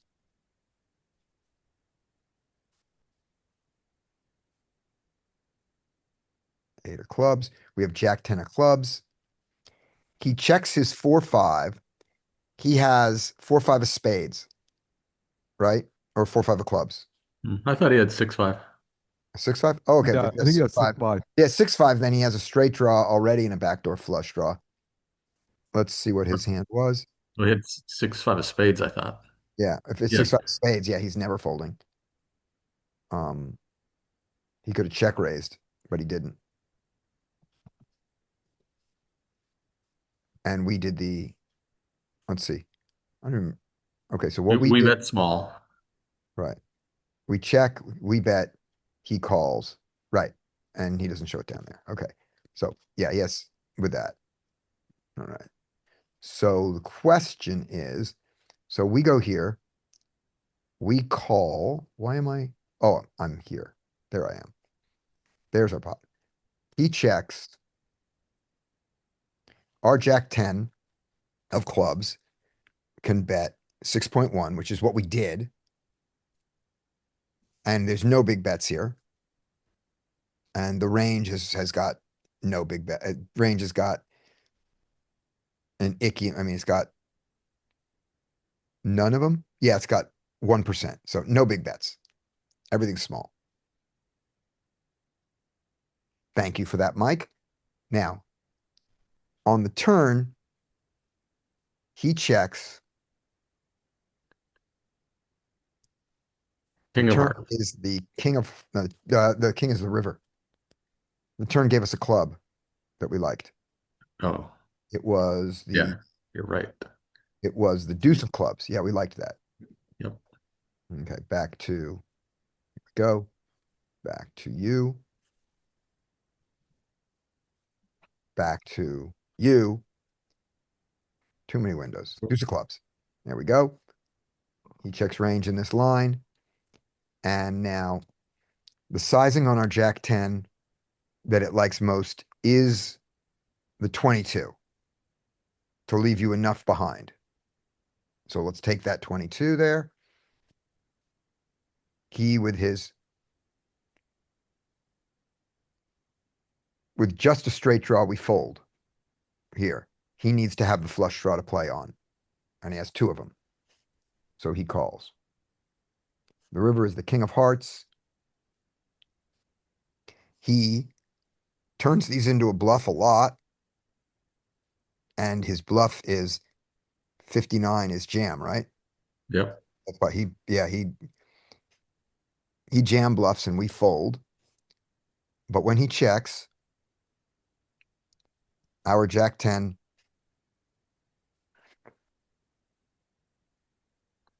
Still checks. yeah, your spades bluff it, your back door, your front, Front door. That's the one I thought would check back. it does. The front door does check back. Oh no, the No. back door. No, you're No. right. The front door does the jam. Now, there's two reasons that this could be. There's three reasons. One is that if you notice, because we have fewer of them, the volume of bets we have here on Jack 10 with the 10-9 and the Jack and with the hearts and the diamonds are similar. You see that? So we have if we bet the Jack 10 of clubs 0.37%, but it's 0.37% of this larger number, it gets closer, they get closer. 1.9% of what does that look like to you? 7 times as many? It's still, no, that doesn't do it. Okay, so the reason is I don't understand. That's the reason.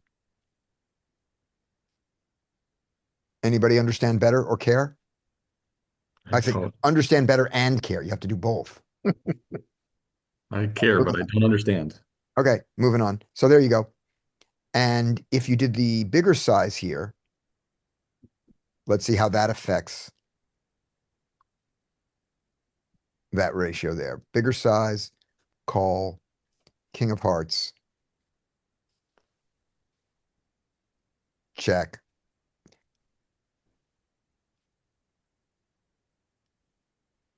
And we are here with our Jack 10s.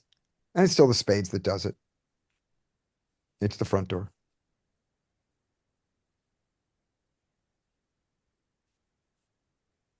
Don't know. Okay. Any other questions on that one that we had? I'll take that as a no. And up next is, that was Derek. Okay, Yep. so it's me. It is me. Great.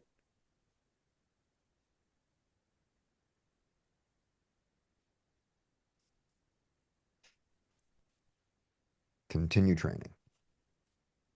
You guys are in my way of my continue training. There we go. All right. 8 deuce. The Meltzer fold.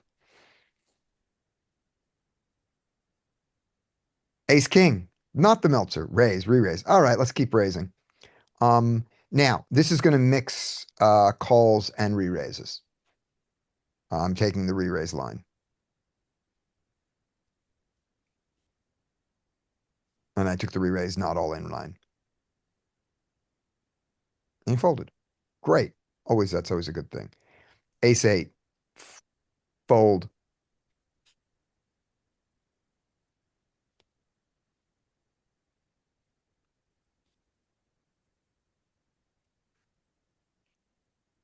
King 7. Open. Raise. Fold. It'd be an interesting hand to try the 4-bet bluff with. Yeah. Is it in there? It was Yeah. 7% of the time. 7% of the time. Yeah, I think that one, I bet the king 6 and king 5 are represented more. Let's take a look. Yeah, that's just Especially the king. in trainer, it's fun to take unconventional lines because Yeah. it's the trainer. Yeah. All right. Let's just look at that loveliness. That's our pre-flop solutions.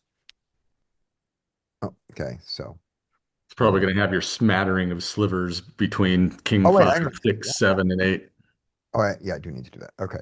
So here we go. There. Escape. There. New thing. Peak. Library.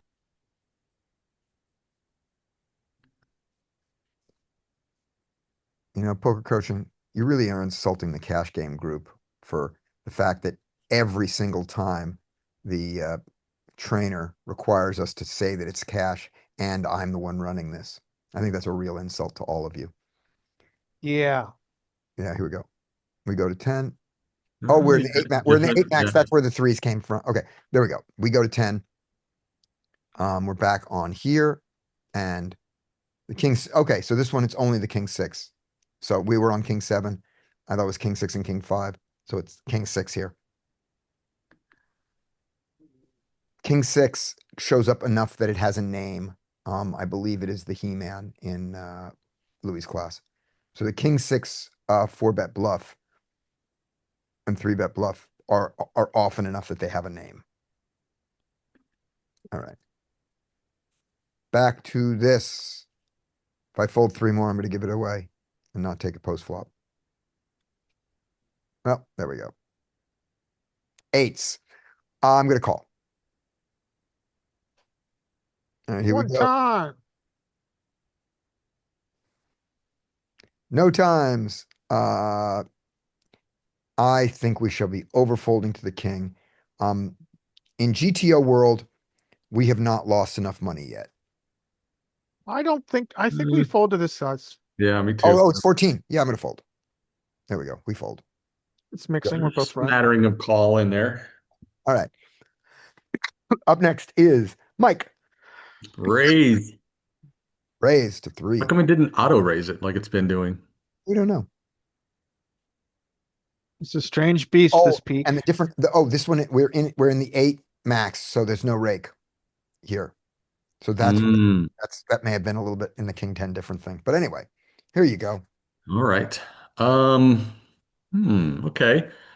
I like let's bet on the large to small. This could go either way. I'm going to choose the larger size though. Okay. And the horse is going to go 3.25. 3.25. And then we'll play out the rest of this in horse land. You're going for the big size, which it does. It also checks it back a lot. You get a fold, and we are done with the horse. All right. Brian. Hello, Jack 8 fold.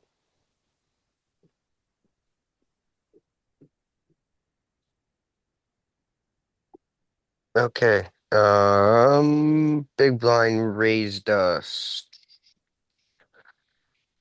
I think you call a lot. Yep. Sliver of three bets. Sliver. 6%. No folds. Okay, they continue. We are going to call here. Okay. Now we're gonna this size leads us to call, but the fact that we don't have a heart leads us to fold. So I think even to this size we're folding, but let's find out. No, I'm wrong. It had to be a bigger size. Good. You're good. I'm Two, and they continue now. I think it's a full GTO and horse. and live and everywhere. Yep. Yep. Make good some calling, but I wouldn't. Yep. All right. All right. This is that was Brian. Caleb. Fold. Fold. Yep. Do you ever call? Is there even a sliver of calls? No, I Price think or when you're price? in the button, there's a sliver of calls, but from the Right. hijack, no. Okay. Is there a sliver of four bet bluffing? Yeah, I'm gonna guess there's like 10% for bet Yeah. bluff. I think that's perfect. I think it's going to be, I think it's something like 5% or something, but yeah, that's it. Let's look at the numbers quick. 62 and 13 and call. Oh my gosh. You know why? You know why No this was rake. so high? No Oh, rake, right? yeah. No rake. This That's, is a fold. yeah, this is a fold and your fold, by the way, there where the queen was good. And I'm gonna, after you're done, I'm gonna set this back to the six max with a rake Sure. Fold again. because screw people who play in Texas. What? What? Okay, I'm you not can, showing any more peel of Larry is wood bomb next. thoughts. Larry is next. Larry's next. You can have the eight max. I'll keep it on for you. This is a fold. Yeah. I think, are we still on? This is the, I think we're still on Caleb though. Caleb hasn't gone post flop. oh, sorry. It's okay, but Caleb's folding also. So there you go. Yep. Here we go. Ooh, I'm gonna call here. Yeah. Yep. We're calling. Ooh, paired four is interesting. I'm gonna bet, I'm gonna bet six. I like it. We're betting six. Oh. All right, here we go. Larry, king eight. Fold it. Bucket. Mark Bucket. Wait for the Robbie. it. Who remembers the Robbie? Was that pre or post COVID? I don't even remember. No, the Robbie is post, I think. At least that's when I saw it. All right. I let's see if this might get into four bet bluff. Let's try it. Okay. We It's that saw, or it's adjacent. It might not, but yeah, it's close. I think we saw this was the king six here. Yeah, I think it's king six. Yeah. I think this is going to be a mistake. Yeah. I don't care about. Okay, then just fold it. Yeah. You've got it. It's 100% fold. And in this one, it's not even the king six, it's the king seven, which is weird that it was the other one there. But it's all just slivers. All right. Fold it.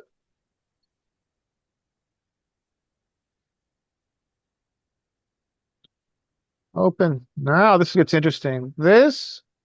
I hope we get some four bet bluffs in this. We might not. This might be a fold, but let's try the four bet bluff. Hell yeah. Four bet bluff. We think the king nine in this configuration is raise and fold. And we don't care about our Yeah, I ELO. don't think it's any. I think it's 25% and there. We love it. Yes. all right. I keep on going. I own the floor. And you got to Everybody fold else out. can wait patiently. Yes. This is a mix of four. I'm gonna four bet again. All right. Just abuse this guy. Yep. 11%. It's there. And he folded. Mock. We're loving this four bet bluff thing. We're not going to find this many successful folds in real life. Fold.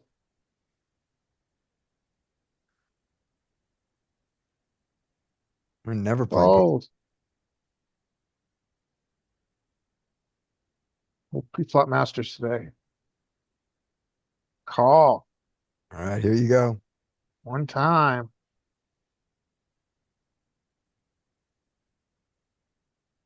Huh. This is an interesting spot. I think we obviously benefit from protection here. I think we check more with the diamond. I don't think we get a big bet. I know, it's a weird one. Sure, hovering mouse. I think bet small is GTO. Boom. 50% bet, 50% check. More fun to bet. This 4 is unfortunate. I think we would bet more with a diamond. Unblocking diamonds. We're going to check here. Yeah. Yep. Continue to bet small. If we down bet when we bet. I don't Mhm. find that enough. Mhm. And we're going Oh. to check back and realize our equity. Yeah. Lose to Why? jacks. By the ace. Oh, Tens. oh, stupid game. I wonder how much he checks out of position there with jacks. With his tens? Oh, tens. He does it this often. I think it's because I think he's doing a lot of range checking on that texture. Yeah. I think he's checking half the time here. Oh, yeah. So Flop. He, half the time he checks. Yeah, he's just checking a lot. right. Now this is unusual. We don't have a reverse linear We correlation do here. not.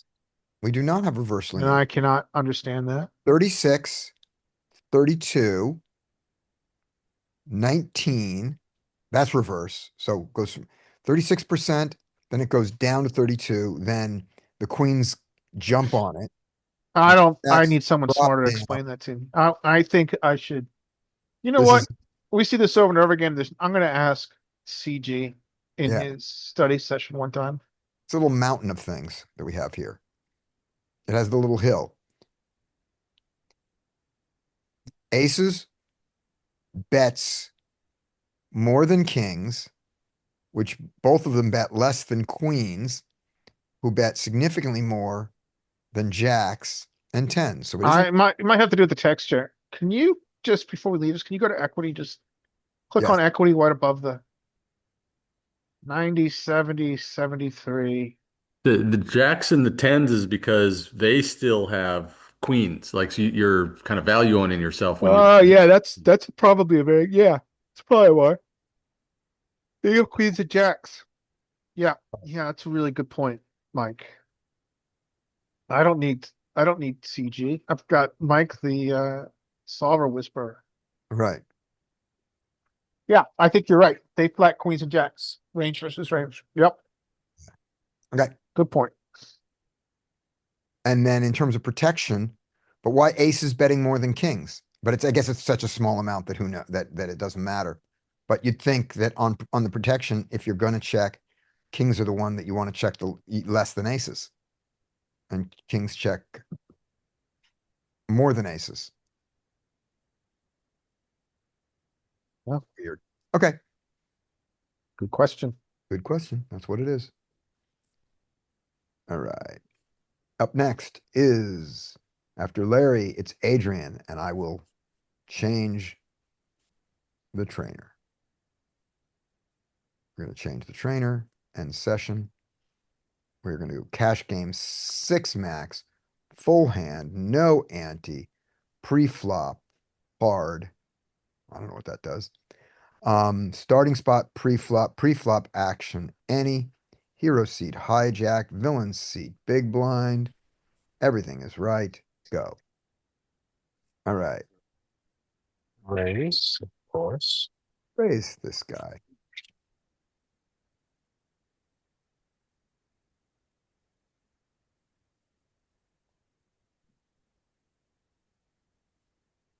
No. Paired board, 883. Here's a bunch of eights.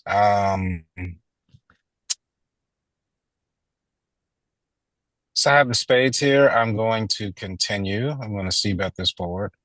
Mhm. And we're going to go, what is it? It's going to be on the smaller side, though. I'd see bet at 1.4. Okay. I'm thinking Um, 3.3. yep. So uh the horse is gonna see bet this, and he's gonna see bet it at 2 point, at half pot, a little bit bigger. Mhm. That's fine. We're gonna see what he does on the turn based on this guy's reaction. And in game, I'm gonna consider checking this because it's easy for him to miss it, and my eight, and I've got a lot of showdown value here. So Yeah, I'm gonna consider checking this one. All right. You bet 1.4, lots of checking. Lots bunch of of checking. Yeah. that's fine, but this is good because now you're taking the horse line to go. All right. He is capped now. Is he? Does he always raise his eights? No. But he has a What ace lot. does it? What ace does he have? He has Yeah. 8-7. He has ace 8, which I block. He has king 8 suited. He doesn't have the unsuited version. He shouldn't. Yeah. Um, he doesn't have many threes at all. So what is he doing here? If the five comes, this might be, if you bet, this might be a fairly sizable bet if you're going to continue. So I would say, I don't know if I can go pot here, but I can go five. Okay. So you're talking about GTO world? Well, in Hungry Horse World, if he's capped, and he has, and he's going to be folding a lot, you might want to bet big here. You might want to go 8.3. Yeah. Um, or even a little bit higher. In GTO world, because the board is paired, I don't think you can do that. I think you'd be limited to going five. But Mhm. no, I depends on what you want to play. But if we want to Okay. go Hungry Horse, let's try 8.3. Let's see Okay. what Yeah. it Well, does. yeah. Well, okay. So that's going to be our horse. We're going to play. We're going to do the. We're going to push the GTO button because that's Mhm, for this. But we're going to keep the note on that. What? So in GTO world, after your small bet here, which is a minority of it. mhm. Then I'm going to bet here, fold to a raise, and check the river. Okay. Unless I hit, and then I'm betting So you're going to again. bet. So Yeah. you're going to go five. Yeah. Let's see You're what going it to bet does. your fold here. Okay. Um, I think that he is not capped when he doesn't raise because I don't think he raises all his eights. I don't Mhm. think your opponent raise. I think they get cute with eights in the same way as like an ace. So I think you have to bet small again in the horse to be sure that he doesn't have an eight. Yeah. Because he's not going to check. He's not going to check call it twice. Brian, you were going to say? That's true. He's not betting. He wouldn't go. I don't think he would go big yet Yeah. because that's gonna feel. Because if you go big, you don't give him any reason. He's not capped with an 8. He's not capped yet Yeah. because it was a super dry flop. So he can still have eights, plenty of eights. And when you go big, you don't really force him to raise off his Right. eights. You Yeah. just let him continue to play them behind you and call you down and play a big pot anyway. So Okay. Sounds good. So we're going to go five in GTO world after doing that. And it's all in give up mode. So I'll give up. Yeah. Yeah, I'll check down. once he Yeah. called you, we were done. Okay. Now, Now I'm checking. I have value. checking, you're giving up. Good. I have Okay. value. Yeah. And in the world of the horse, you went small here. You went small, check bet small, check bet small. So he has got ace highs and some medium pocket pairs. I think he has enough ace highs where you would just check it down. Okay. So we check there. We're checking here, and it does. Mhm.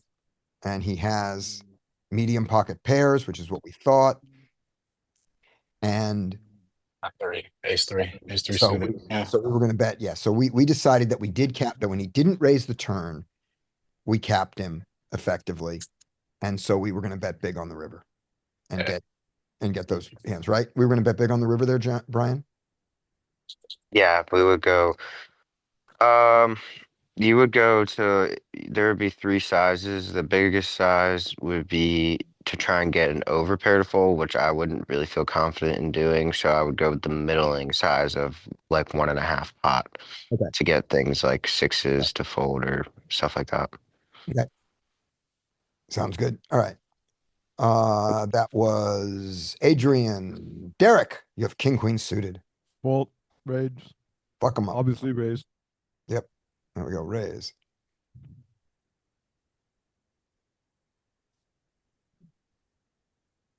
Oh, we love this. We love this. Boring. Yep.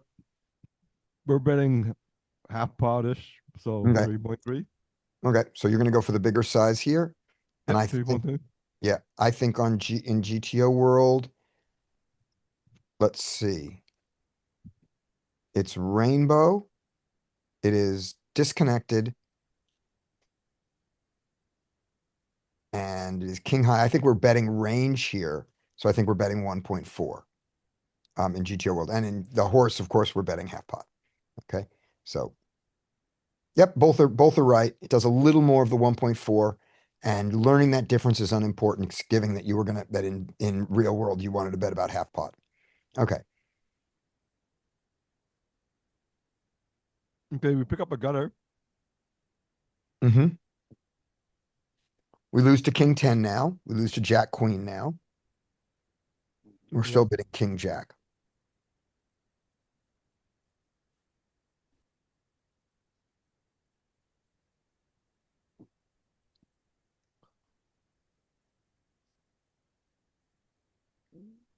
So I'm in betting here. GTO world, what size do you want to go?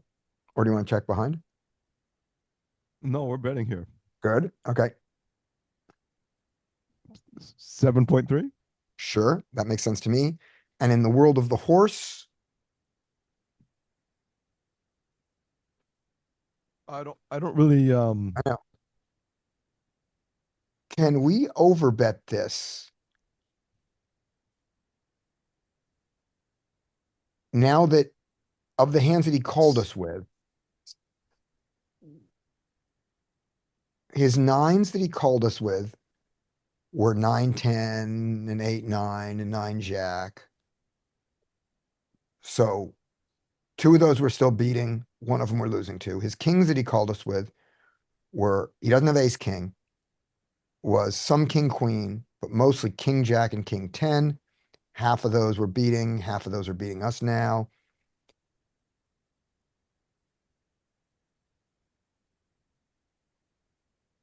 What do you think? Do you guys think we can overbet this in the horse?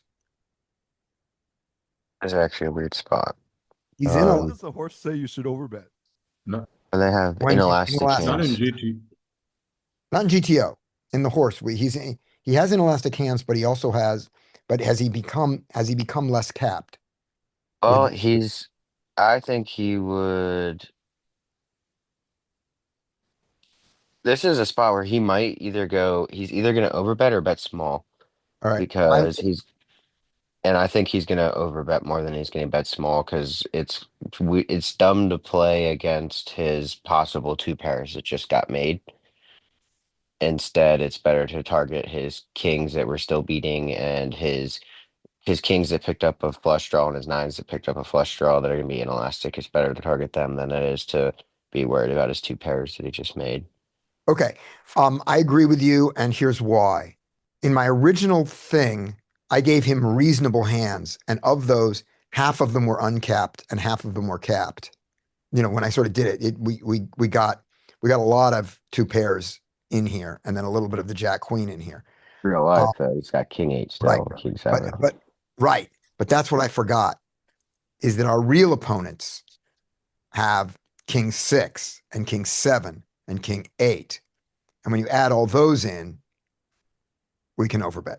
All right. And So yeah, I have queen 10 that just picked up a pair and has a gutter too, yeah, things that exactly. aren't going to fold and Yeah, can I call a agree. big size here.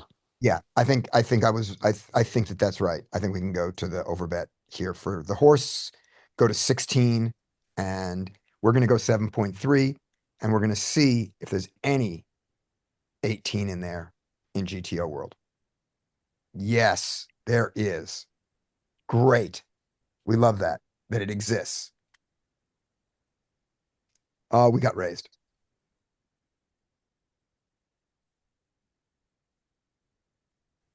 Well, in Derek's game, when they check raise you, they have two pair or Yep. better.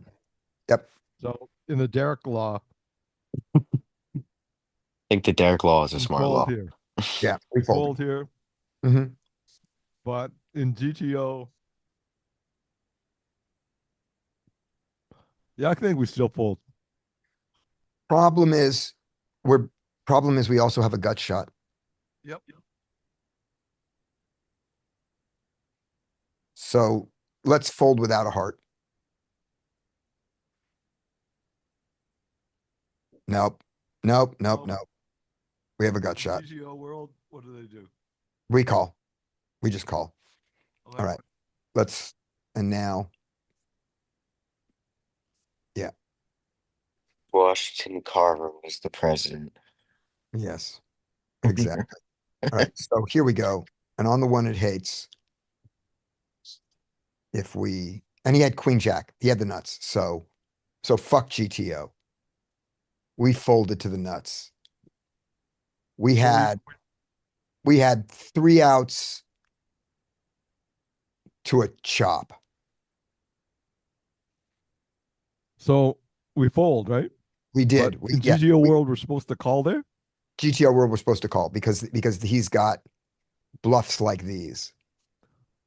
But in Derek's world, You folded. it's And probably a in clear the horse, fold, right? and the horse you fold. And the only thing that in the Derek and horse rule that kept you from folding was the fact that along with your king, you had the gut shot. If you had ace king there, you would fold it to the raise. And in GTO world, you fold your ace king off here. How about that? You do fold ace king here. And your ace king suited, the only one that you have hearts and and on these other ones, you fold some of these ace kings. You fold all the ace kings you get here with. So you just never have these guys. There's a couple of calls in there. What's a king queen? The king queen though, that's the difference. We're king queen hearts. offsuit, right? Were we Yeah. suited or offsuit? We were offsuit. We had a heart, or we did not have a heart. Right, we had no heart. That's right. We talked about this. Okay. Oh, So we were suited. the king queen without a heart can do that. Oh, hold on. King queen, our particular combo never folds. With the heart, you do some folding. Surprising. So I got that totally wrong. Not really. You blocked some of their bluffs then. Yeah, you block some of their bluffs. And but yeah, I thought you needed the heart. I thought the heart was better. The heart is worse. That surprises me. We do not fold. And we rarely get here with King Jack. But King Jack, if you look at this craziness, actually see them clearly, the hearts are the only ones that fold. King Jack, the hearts are the only ones that call. The Jack of Hearts calls a lot.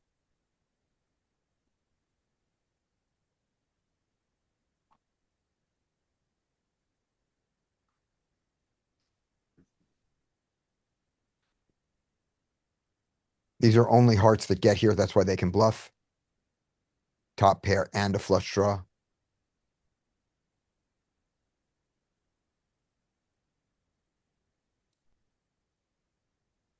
Queen 9 is your bluff. But how often you get here with it? Never. So that's nonsense. What's your bluff? Jack 10? Clubs, but you never have it.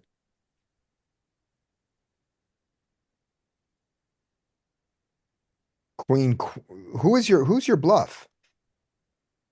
I Why guess do ace, you need a bluff? because it's This is- GTO world, because it's the world of GTO and GTO. In almost all cases, if GTO doesn't have any bluffs, it doesn't have any raises. Because remember, GTO is not trying to make the most money. It's trying to be non-exploitable. It's trying to say, I can publish my, if it had no bluffs, then you could correctly fold to it 100% of the time. And that's exploitable. Hungry Horse says that if you put in the right parameters of how your people play, the solver is the best exploitable machine. It gives you the perfect not exploitable, exploitative strategy. And I disagree with that statement. I don't think it's true.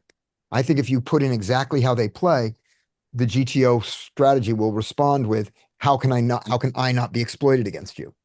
Knowing this. And maybe that leads to some more exploits, but I don't agree. It's not trying to exploit your mistakes. It's trying not to be exploitable, and those are different things. That's what I think. I could be Pretty wrong. never thought I of it think like that. I get it. I think you're right, because wouldn't that just lead to a snowball effect of exploitation? But there is one, right? I That's know. the That's what I real mean. world Yeah. is that, right? So that, yeah, I think I'm right. The thing is, you might go and say yes, but the when you know someone's exploits, the non-exploitable strategy exploits them maximally. But no, it doesn't. Of course, it doesn't. No, it doesn't. And so you're right. I think Solver would then turn around and, rather than pick the most exploitative line, it would now try to not get exploited and try to be Exactly. balanced against the. Exactly. Well, I think his strategy though is based around. So if you put in the tendencies of the player pool, you can then he then looks at the EV of Mhm. each spot then. So like maybe it might not do that every single time because it won't range bet or range check generally, Yeah. but whenever he'll show why he makes that his strategies, because if this is their tendencies, I'm plus 400 something EV here Yeah. to just bet everything basically. Yeah. But solver won't do that because it knows it can be exploited, even though it is like super high EV. Yeah. So the conclusions that he comes to by putting in their assumptions, now creating a new GTO strategy with that's node locked to their assumptions and saying this is a good way to play. I think that's true. When he said the solver is the perfect exploit machine once you give it the real things, I think that's not true. Oh yeah, I agree with your statement there. Yeah. Yeah. And Now, that go on. technically it should just be trying to be balanced. So it doesn't make Right. sense that it would be then exploiting it. It's just trying to Right. be trying to be break even. Yeah. So this is how important this is how important the gut shot is. Look at pocket aces on this board. Against the re-raise, pocket aces folds if it has the ace of hearts. A lot. So that's how valuable your gut shot with your queen is. And we talked about it and we still folded. And he had jack queen, so yay us. Moving on. I That normally don't was care about blockers, but this is one situation where it's very interesting with the Queen of Hearts very specifically being a card that really matters because it just blocks so much of what he'd be bluffing with. right. I'm sorry, I just thought that was interesting. That was on our king queen that the queen of hearts is the queen of hearts. It's like, yeah, it's magical. Yeah, but when we have the queen of hearts, it's bad. We can Yeah, still you're play it, blocking so really much. up on it. Yeah. And the king of hearts also. Yep. Exact opposite what I thought. I also thought that when he has a flush draw, it's really when he does this with a flush draw, we want to have the card in our hand to make it less likely for the flush to come in. Not the case in the solver world. All right. I'm up next. And I am going to fold. Oh no, I'm not. Oh yes, I am. I'm gonna fold. There we go. We fold All right. I'm 100%. going to mix calls and folds. And this time I'm going to fold. No, not ace nine. I suck. All right. I'm going to I open have a ace. question. What would you think the horse would do with ace nine suited there? Pocket. Yeah, their 3-bet range is pure linear.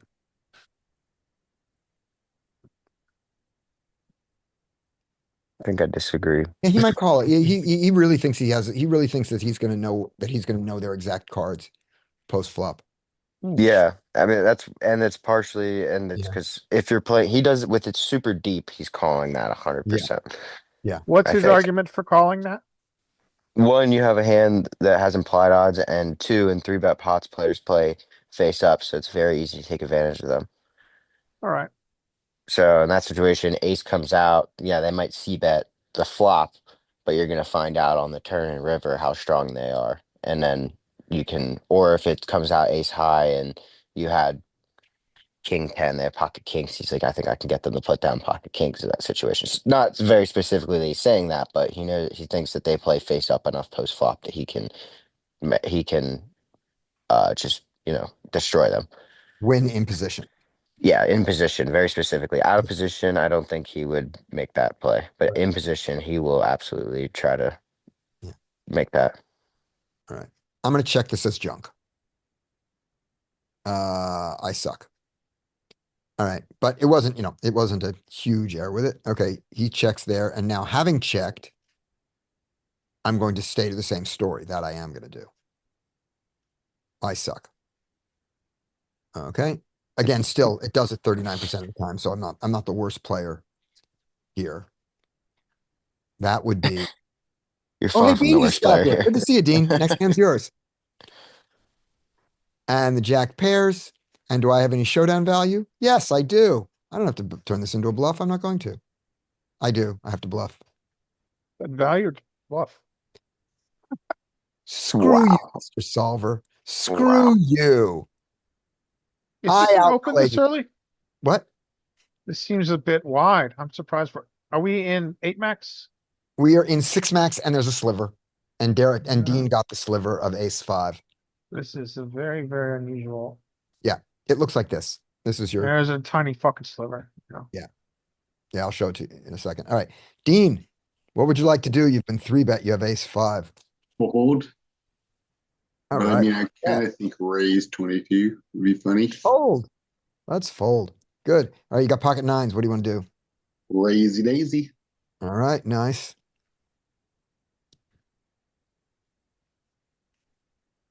And you got third pair. Bet 1.4. Okay. Just going to do a pure continue on this one. Yeah, this texture, I think. At 1.4. That's okay. Mostly checks. Not wrong. Just don't go bigger. He folded. We like that. Ace 9 off. You've been 3-bet. Did you just have this? Did you have ace 9 suited? I had ace 9 suited. Oh yeah, fold. Yeah. There we go. All right. You got pocket queens. Fold. No. Raise. All right. Just jam.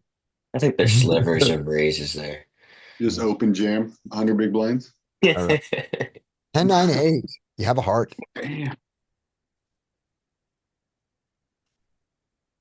of want to go big. Okay. What size? Big. Which size? 5.5. 5.5. Wrong.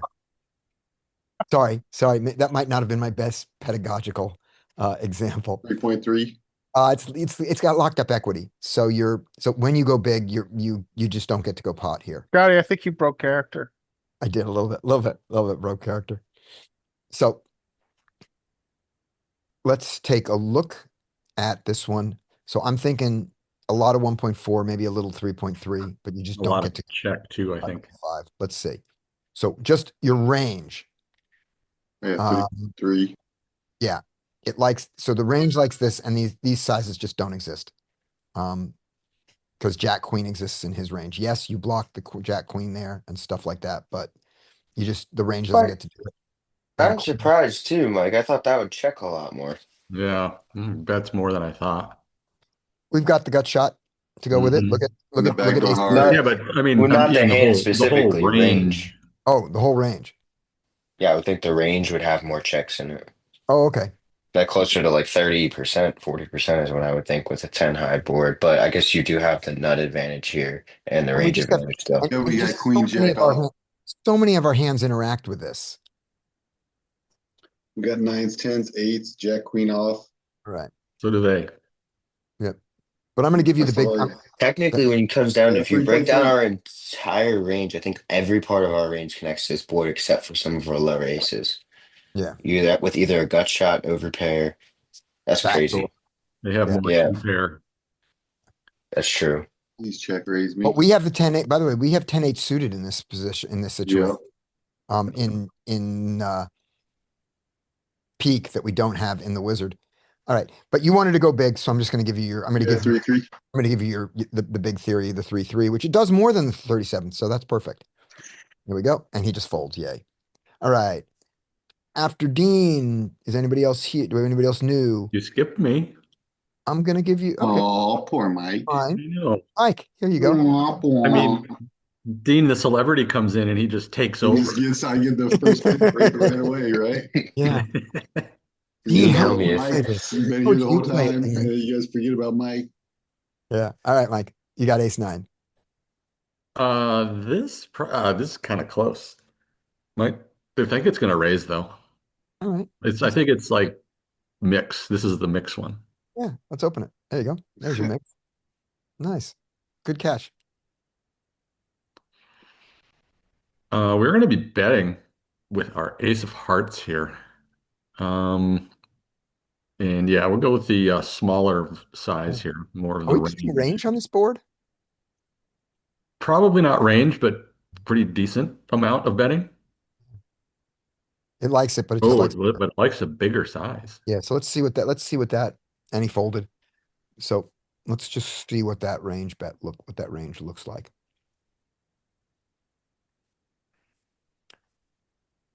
We go ace nine, and we want to see the range here on this board. Will you do this? Will you show it to me?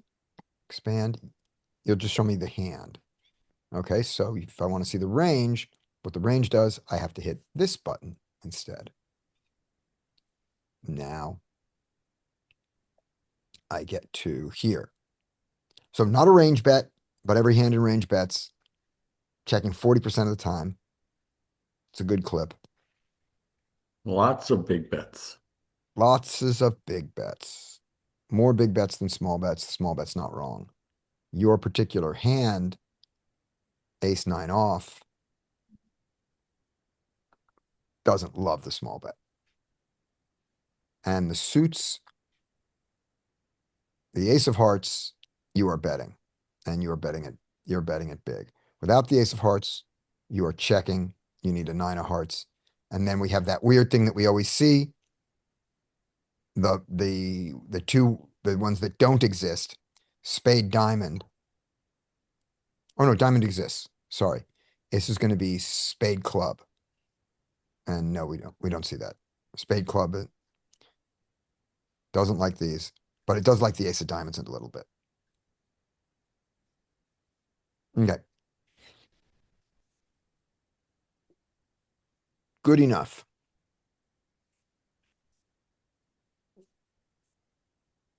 All right. Queen Jack, Mike. Fold. Fold. Oh, and plus you went post flop, right? You did. All right. Goodbye, Mike. Brian. Hello. Hello. Open. Open.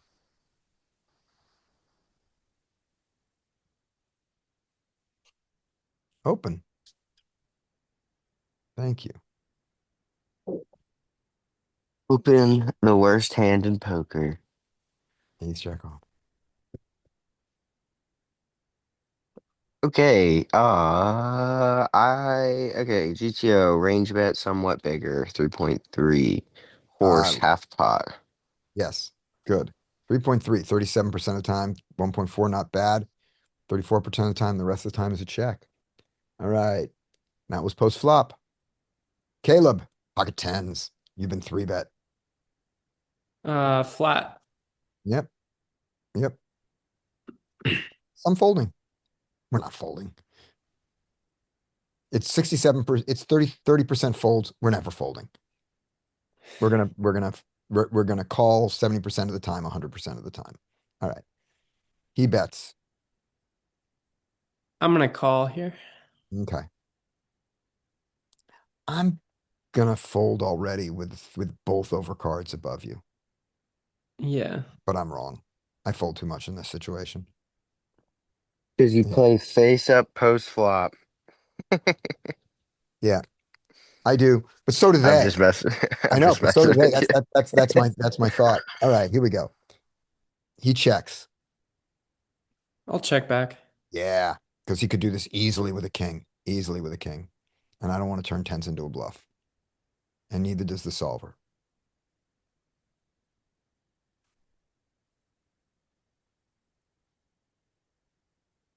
He only bet 7. I'm gonna call. Yeah, yeah. You're going to call and lose, but you're supposed to lose. You're supposed to lose. How much can you lose this and still be making a profit from the call? How often can you lose? Pretty darn often. Right. Give me a number that's a little closer to pretty darn often. Um, And it doesn't have to be the exact number. Give me give me the second number that comes into your head after you think it through a little bit. 80% of the time. In actual player pool, would you ever consider bluff raising here? 1-2 live. Yes. I would. Yes. Do you need to? I don't think you have to, but I think I mean, your win rate goes up when you do. I Yeah, you think can you get still lose here a decent amount of the time at showdown. yeah, but you can be here with queen 10 and you can definitely do it with a queen 10. So we're going to put in 7 to try to win 30, to win 37. So that's about 5 to 1. So yeah, we can lose we Yeah, can lose you'd win we can 17% of lose the time. 80% of the time in profit ish. Yeah, I think it's around 20% of the time you need to win to Right. be Now profitable. when I do that math, should I be comparing 30, is it 37 to 7 or is it 44? Do I count my bet in there? No. Yeah, I'm putting in don't you? 7. Do I? I think you count yours Okay. because that's technically the total you win. Right. So So let's do it in the language of 2 to 1. Let's do the language of to 1 instead of in like let's put it in 46. odds instead of percentages. So it is 37. It's 37 to 7, which is 7 and 44. Yeah. So yeah, it's even worse than that. We can lose 1 and 6. we can lose 16% of the time. I mean, we can win 16, 17% of the time and break even on this. So we get to lose all. Yeah, So we don't yeah, need to you call. only Yeah. you need to win less than 17% of the time here. Yeah, exactly. No, we need to win more than 17% of the time. Yeah, technically, but you like I'm saying it's like more Is like it? 15 or 16. Yeah, 16.6. Right. Good. Okay. Great. So we call. And we raise when we don't have, and we raise when we get here with any draw. I agree with that. There we go. Call. And we There's lose. queens. That's We lose. exactly what I was thinking. I was like, that's the hand that we can get to fold that beats us. We could. All right, let's go back and jam on that guy and see if GTO he folds. Because if GTO he folds. All right. Here we go. Boom. That line like live. Yeah, I never played solver, but live that line looks like queens all day. Your Yeah. C bet, slow down, bet small in the river. We Mhm. can jam off, and I mean sometimes it's ace queen and maybe Um, ace king, but a lot of the time it looks like queens, and that's a hand that beats us that we can get to fold. and sometimes a king folds there Yeah, to a jack, but we really love it when it's queens. Love it when it's queens. All right. So he bets 7.7 and we go, yeah, right. And he folds queens in GTO world. He folds king queen. that was getting questionable live, but I do think it's possible to get them to fold. They do not like it when the board He folds pairs. ace king in GTO world. And he folds all his king 10. Most of his, any of these that he doesn't get here very often with fold. He calls us with a jack, with a king queen, because it blocks the king 10 bluff. That makes no sense. Anyway, I don't know why he does king queen. I don't know what queen is. Oh, it blocks queen jack. It blocks queen jack harder than ace jack because we fold those. That's why we've got queen jack suited here. Okay. So we Fun jam on it. play. What hands do we want to take this line with? Assuming GTO wouldn't do a tens. Right. We want to take this line with Eight. Yeah, I mean, it's a eights or 5-4 eights or value. suited. Eights or value. Love it. 5-4 suited is 5-4 beautiful. suited. 6-5 that never Ace 4. hits. Ace 4. How about our queen 10? Doesn't love it with queen 10, but I do. Feel like it with tens even there because that just looks so much. I'm okay with getting a king Ace at hand 10. that I'm better in the beat. Ace Ace 10 does 10. it. 10-9. Yeah. Okay. We do it some. Yep. There we go.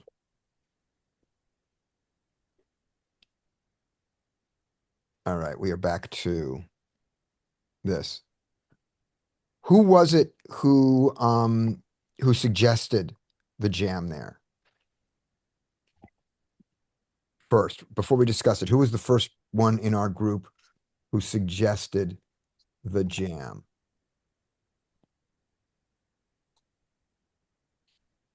Was it Brian? Yeah, I just asked if we'd consider bluff raising here. Yeah. Brian gets a star. Oh, I get stars. Look at that. Oh, yeah. Star for finding that. All right. And up next is that was Mike, that was Brian. Caleb. I just went. So Okay. After Caleb, it is Larry. All right, let's do it. Let's open the, okay, let's Yeah. let's 4-bet bluff. All right, let's do it. 23% in your face, and he folds. Let's open the ace-6. Yes. Nice job, Larry. So I think this The only texture reason, by the allows, way, Larry, the only reason you're getting a star is not because you found it. It's because you found it and he folded. Yeah. thank you, Solver. Thank you, Solver, for my, I think we get to high freak bet this texture. Mhm. And I think we like to use a small bet here. Yeah. Bet, Uh, I mean, the common bet often, bet range, bet small. Right. Yep. And this, and it's just, there's no connectivity on this board, so we don't have the big bet as much. So 11%. No, it loves the big bet. You're Loves showing big the bet. answers, by the way. What? You show the answers on the side. Oh, geez. I showed the answers and he still got it wrong. Yeah, Good. still. You lose a star. You Thanks, lose, fucking Dean. Why'd you have to come today? to ruin your fun. All right. You ruined my star. Fuck that. I'm Right, taking a there you go. star. Look, Okay, so you bet small and he called. now this is a pretty neutral card. Mhm. We have a semblance of showdown, but I think we want to go polar anyway. I want to go polar. I want to bet pot. Okay, I don't think it's, it may not be a thing. I'm checking, but I Larry's think checking is probably GTO. all right.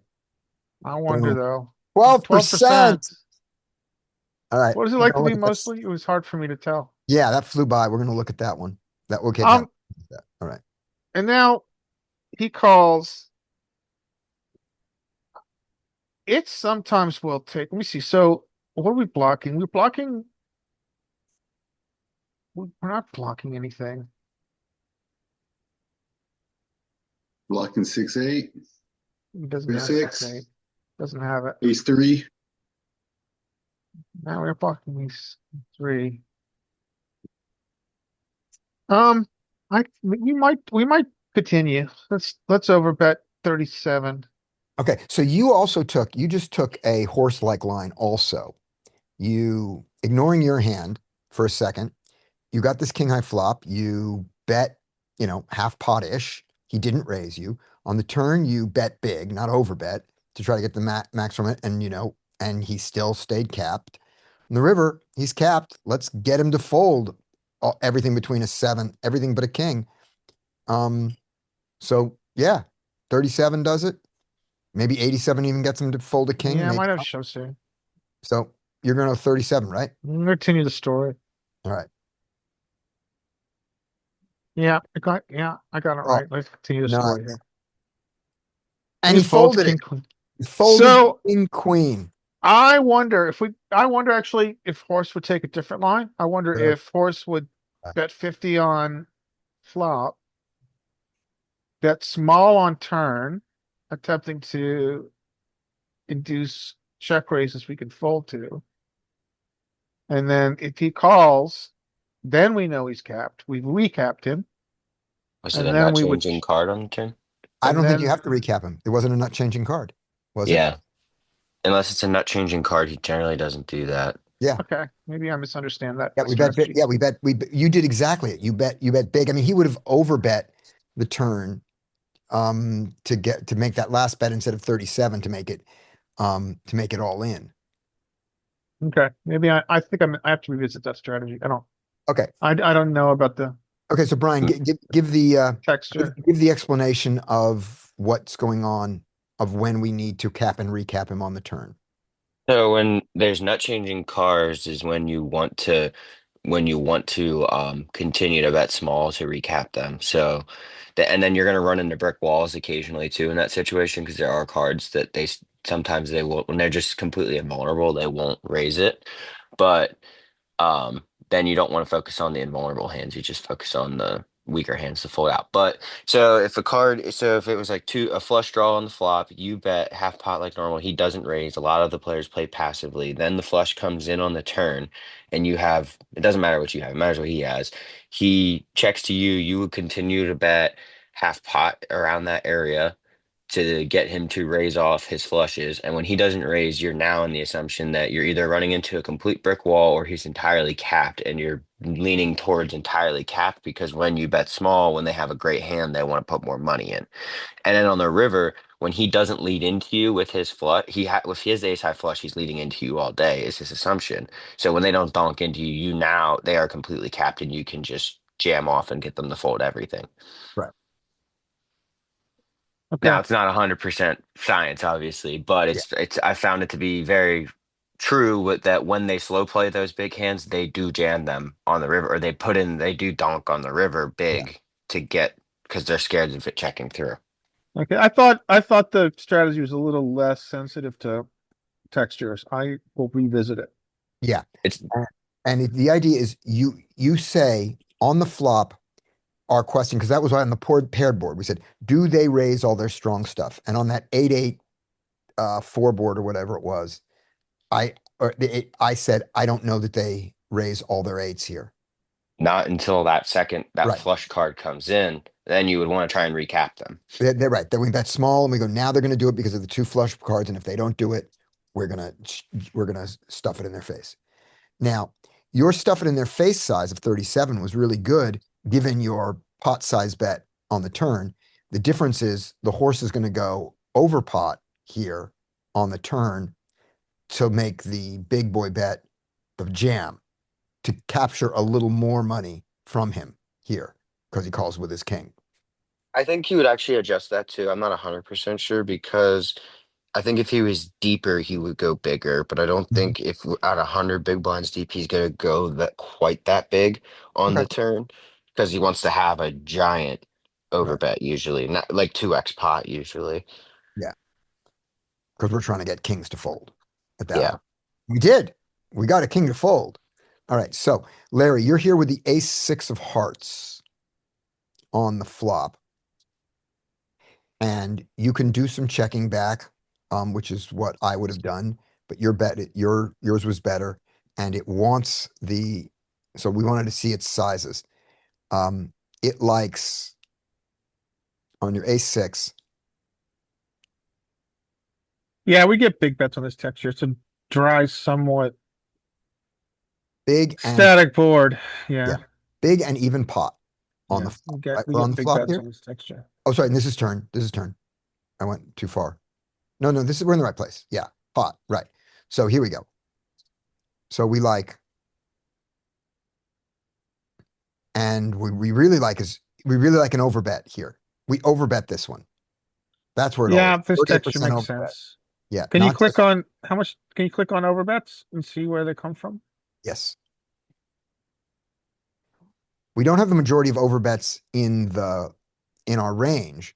We have enough, and ace six is Yeah, the it's in one. there. Let's see. So our Who, ace X is doing it a lot. We mix in some really good kings. And then sets. Yeah, makes sense. yeah. Value set. We don't have any deuces. You guys are blocking deuces, by the way. Yeah, I think generally on these rainbow king high uh dry textures, we get big bets. Right. Fours doesn't do it. Sixes doesn't do it. That's a question I actually have then Of is course, we don't have. I thought we did more small bets on these rainbow king high boards and more bigger bets on the more wet dynamic boards, king high, because we want to capture value from their Let's really do an ag strong. report, man. Right. Let's see it. Give us the Or ag with the report flop one only. time. Oh, wait, hold on. Flop. Let's, Show us the goods, oh, we're, Scotty. hold on. We're on the turn. Everything is wrong. We're on the turn. Everything is wrong. Everything is wrong, we said. Ignore everything you just learned about poker. This is the pot. This is it. I was on Yeah, the turn. now we get bigger bets. We All don't right, get now. bets. Okay, that makes sense. Overbet. All right, There I'm are no, unlearning everything I just erased it I'm from learning my that. There's memory. no overbets on the flop here. The flop, this is a 60% flop bet, much more than a 1.4. No But overbets. let's go look at why is okay, so you have to go, okay, we just want to look at flop, dickhead. Yeah. But looking at your hand, the ace six, you went for the 1.4 or the 3.3. What did you go? I You think I went, went small. you went to I went small. You went the small. all frequent Small is, line. and the small is not wrong. It is not preferred, but Why do nothing. you think that is my question. That it's choosing the small over the big because we're betting super Choosing the frequent. big over the small. Or yeah, big over small. We're I betting think very these dry frequently. king high textures allow for big bets. Why? He doesn't have that much like continue.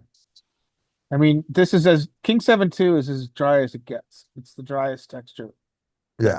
It's drier than ace 7-2.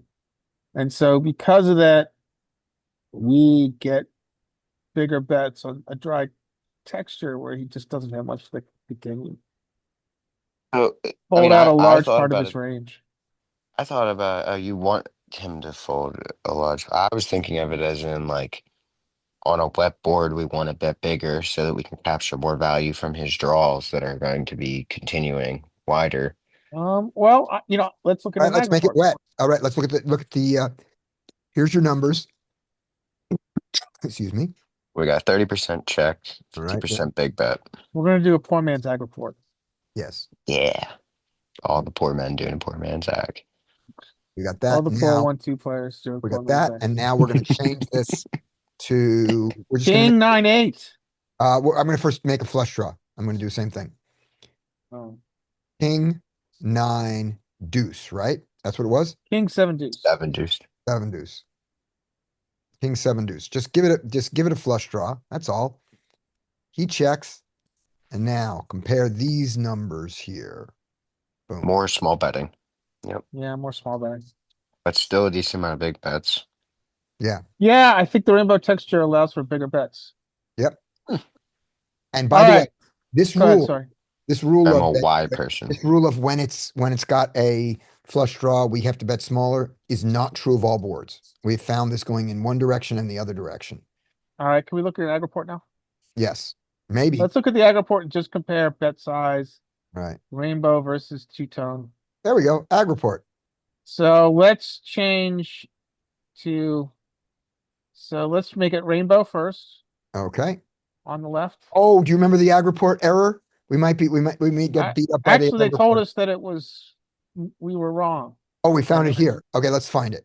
No, we So go to the weren't wrong left, because change the it had the texture to wrong rainbow. hands. All right, here we go. Ag report, what do you want? What do you want to Go to focus? the left, change the texture to rainbow. Okay. Rainbow. All right, so the first thing we see is that so the second row in the spreadsheet, like part of the display, Yeah. is showing that we have slightly more betting, but we don't have big bets that often. We're under strategy. That row. This row. That row.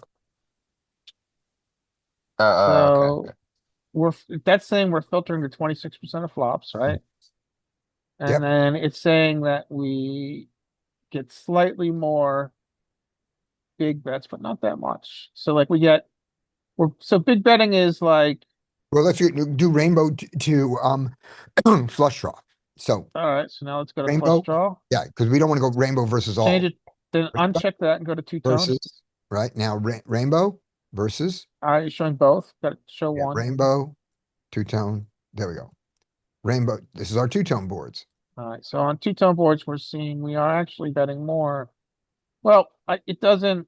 We're just hardly ever betting more big. We're hardly ever betting 5.5, but we are betting Yeah. slightly more 3.3 than 1.4 compared to the average, because we could see what the average is across all flops above, Yeah. right? Yeah. So rainbow. So this is 24.9% betting 3.3, right? Yeah. So 24 and 19. And on rainbow, it is 27 and 28. Yeah. So So we just bet rainbow more. bets small, rainbow bets. So across all boards, rainbow bets big, less off. Rainbow bets small more often than two-tone. But also, It bets more.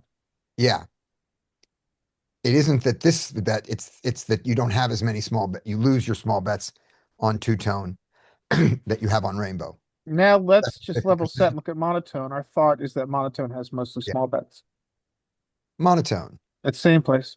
Go up. mono, mono. Okay. And yeah, so this Interesting. is what we expect. We have No small bets. we always bet small I mean, monotone. no big bets. Yes, all small bets. Yeah. All right. Dean says, what's a flop? It's a floating point operation. And it's up and while CPUs can give you high levels of flops, GPUs give you much higher, much higher, orders of magnitude higher, to the point where El Capitan, the fastest supercomputer in the world, can do 1.8 exaflops. That's floating point operations per second. And those are 64-bit floating point operations for it. Now, when you're doing AI, you actually don't, even though you use GPUs for AI, then you use the integer version of the GPU. Use that. That's what you do most. So GPUs that are optimized for AI are optimized for FP4 instead of FP64. Any other questions? Yeah, historically, looking back, when did software developers begin to write into their code to take advantage of the separate and discrete compute resources of a GPU versus a CPU? I would guess that was about probably even 20 years ago, Oh, it's probably. been 20 years. I would think. And the major language that does that is CUDA, and CUDA is by NVIDIA. And NVIDIA chip, and that's what NVIDIA's advantage is over AMD is because of more CUDA writing than in ROCm. But ROCm has a tool called HIP that lets you take CUDA code and with almost no changes, change it into running in ROCm. So you can HIPify your CUDA code and run that to run on AMD I GPU. had no idea. Right. The advantages of ROCm though is ROCm is open source and CUDA is not. Wow. Basically, you two nerds on a And for panel. those of you Brian, who are bored by that, allow me to show you a PowerPoint on exactly that. Yeah. Wait. Dean still has his PowerPoint he's supposed to be bringing. Yes. Okay. So NVIDIA has essentially a little bit We're of done. We're My- done. We're gonna go back to poker. However, it I'm has not it has kidding. a little bit of a moat, a It moat does. because It it's does have got that the moat. proprietary language that's the default. Exactly. That is Uh-huh. exactly what their advantages is. That is why they are a five. Martans. Hey, Skate is here. And by the way, the reason I was able to do that nonsense is that's exactly what my show was last week.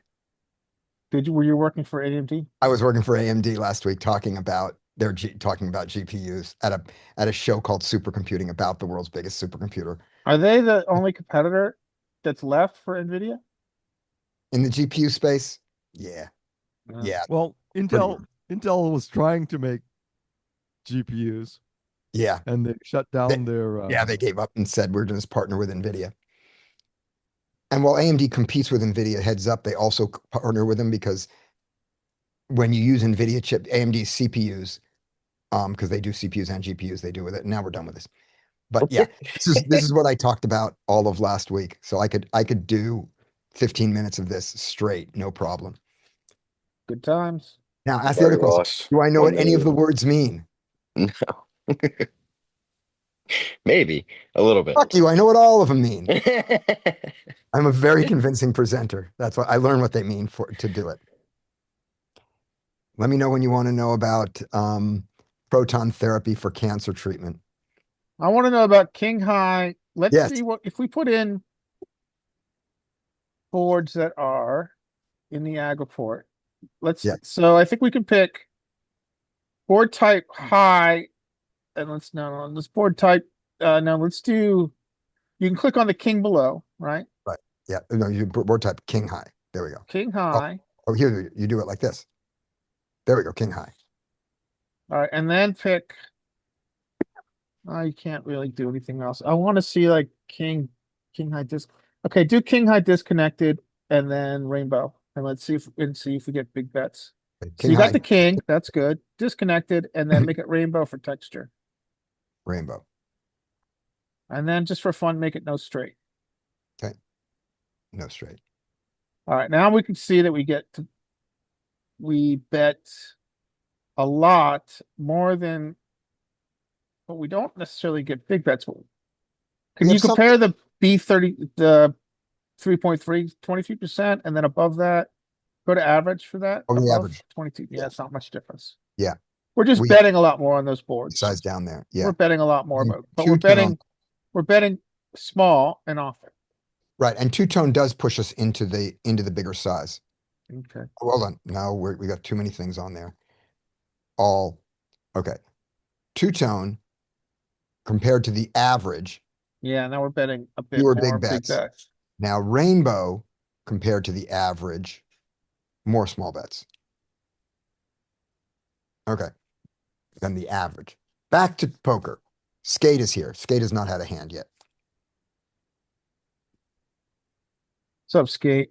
Now that Hello. was the biggest waste of time ever.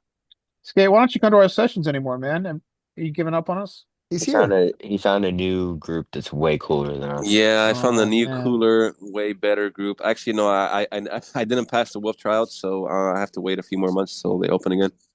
Only one person passed them. Oh, you tried for the wolf trial. Good shot, man. You Yeah, taking the shot. Yeah, I tried, but the last thing I didn't pass, and it was like the like pot odds questions and how much if I bet 70 and all these numbers, and I wasn't sure, so Oh, bummer. Oh well. whatever. I'm pretty sure I'm gonna review all the material and pretty sure I'll pass next time. What are the world trials? I don't know what that is.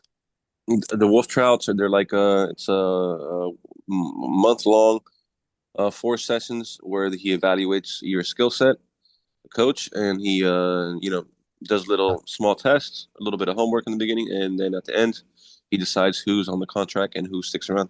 And that's Brad? Yeah. Okay, Yeah, cool. Brad. The contract, the Excellent. contract for what? What contract? What do you mean? For coaching for profit. coaching for profit. Oh, wow. Yeah. Okay. So is it free to get into the first couple months of it? It is? Yep. You try out, you send a little video when it's open, send you the email, he sends you the email back, and then you do a Zoom once a week, every Monday, And he's giving you the material that he wants you to study and all that other stuff. Yeah, he gives you the Nuffle, the life pre-flight boot camp. He gives you fish, the fish, the fish in a barrel, pretty cool, and some stuff there, some notes, and yeah, you What's study. the what's the website? Put the Good luck website. for next time. Chasing poker coaching great, chasing greatness, chasing poker greatness. ChasingPokerGreatness.com. Poker Jason greatness. CPG. Yeah. Yeah, CPG. That's how I remember. Chasing Yep. Poker Greatness. So yeah. The cash game masterclass is going to get redone in the first quarter by poker coaching. They're going to redo that one Yes. and base it. I assume this is part that I know that to be true. I assume that, and they're going to base it on using Peak as the tool. I assume. All right. So skate. You have ace queen in the hijack. You raised it. The big blind 3-bet you. What do you want to do? Okay. Definitely not gonna fold. Oh, Should think like a wolf. Are you sure you're not going to fold ace queen to a 3-bet? It's offsuit. no, I'm gonna call. Okay. All right. I'm going to give you a hint. What do you want to do with ace queen? It says fold. Yeah. Yeah. We're just in against a GTO player, we're folding a lot in the offsuit branch, and we're just continuing on hands that can cooler him when he's at his top of range. Yeah. Suited hands, hands that can make straights like that, right? In the real world, they under 3-bet. So we want to fold ace queen even more. Unless this guy's a maniac. So we're gonna fold it this time. All right. Yeah. Yeah. And when you play it, it's a 5% raise bluff. All right. Ace 9 in the hijack. What do you want to do? Yeah, you're right. Yeah, this is probably like I don't have my fundamentals down. This is part of the We'll get reason it. why I didn't pass. Yep, we'll get him. What do you want to do Yeah. with ace 9 in the hijack? This is Ace yeah, offsuit. Yeah, offsuit. let's fold. I don't think I think the ace 10 offsuit starts coming in. Ace 10 you're gonna do. Ace 9 you can play, but you don't have to. It mixes in this cash game. So we're gonna fold it this time. It's 72% raise, but you know, it's a 0 EV, by the way. Okay, yeah, we're in GTO. We're not in live Yes. anymore. What do you want to do with eights? Yeah, for sure. Eights is opening. Damn right. Open them. Good. Open them eights. All right. Check. Let's go for standard continuation bet. Okay. We could go since the board is it could go 1.4 between 1.4 or 3.3. I want to go with 3.3 on the bigger Okay. side just because of the flush draw board. Good. So here's one thing to note. So if we look at this board and we say, is there locked up equity on it? Technically there is, right? The 3-4. Let's see how much 3-4 does he have? Does he have, if he's playing GTO, does he have 3-4 offsuit? Not offsuit, but suited he does. Nope. Suited and depending on which GTO implementation, he might not even have 3-4 pure suited. We'll take a look at this one. I don't actually know what the wizard does. I mean, what I'd say I guess Peak they does. don't have it. I don't But think they they're have it. not have it at all. I don't Let's think. see. I guess none of them have it. All right, here we go. 3-4. Nope, not at all. The wizard has it Yeah. for the 2.5 and probably not for the 3. So just to show you this, but they don't. But what it means is they're not gonna have a lot of it. So here we go. Hijack opens to 2.5. Big blind defend 3-4. Wizard has it pure at 2.5, but at 3.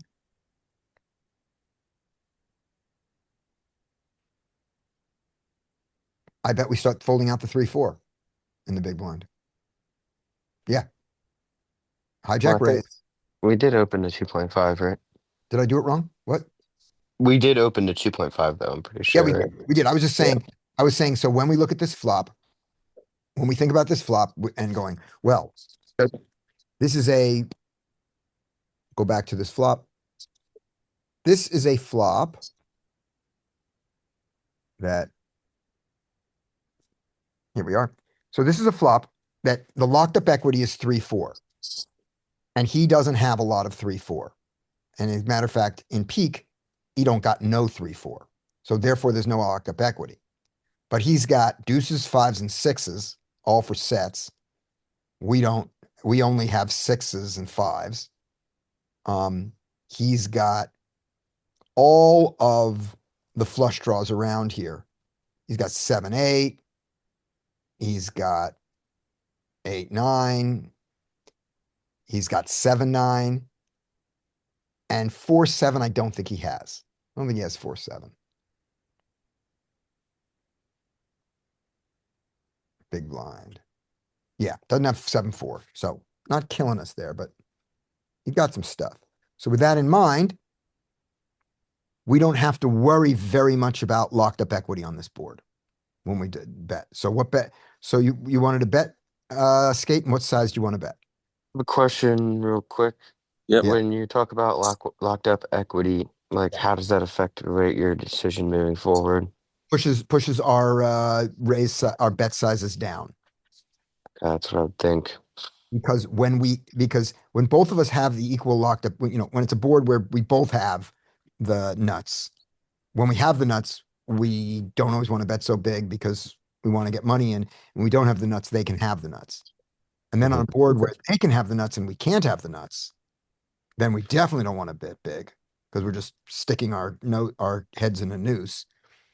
And this board is better for his range than our range. This is a bad board for us. He can donk this board. He didn't, but he can. But this board is really good for our hand. So with that in mind, what do you want to do? Yep. With all that being said, some good points. Let's go with 3.3. I think so. I think we can go 3.3 on this. Yep. But it loves to check. Fuck you. What? Okay. Yeah. We've seen that a lot, by the way, Skate. We've seen a lot of the pairs checking these boards. And I don't agree. This is a super vulnerable pair. Right? Yeah, maybe like Jack could But you didn't lose, but you're still in solver land. It exists. It's a check 92, but you had some bets. When you bet and this 2 comes in, what do you want to do? Okay, now I'm fearing not fearing, but there's no reason to allow an extra river card to come out, maybe like heart, where you're counterfeit. So I think we should bet turn. Okay. I don't even know what to bet since it said check, but I'm gonna go with 7.3. Okay. So I think that there's going to be a fair amount of checking on this. Nut changing, nut completing board for our range. And he called us with some deuces that we didn't bet. So I like checking here and calling a lot of rivers that aren't a heart. However, your idea of let's bet and charge a singleton heart is also good.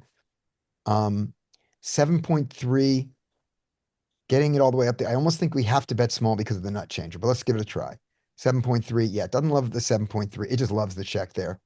Yeah, you're right. Gosh darn it. It's Loves probably the because check. also we don't have a heart too. If we had a Yeah. heart, we'll probably Right. get away with it. All right, now it's just, do you want to turn your 8s into a bluff? No. There's It does. wow. It does. It Why am I decided you had to bluff, but it was wrong. You didn't have to bluff. Yeah. Fine. You're fine. You did not have to, you did not have to bluff that. It bluffed it for you. All right.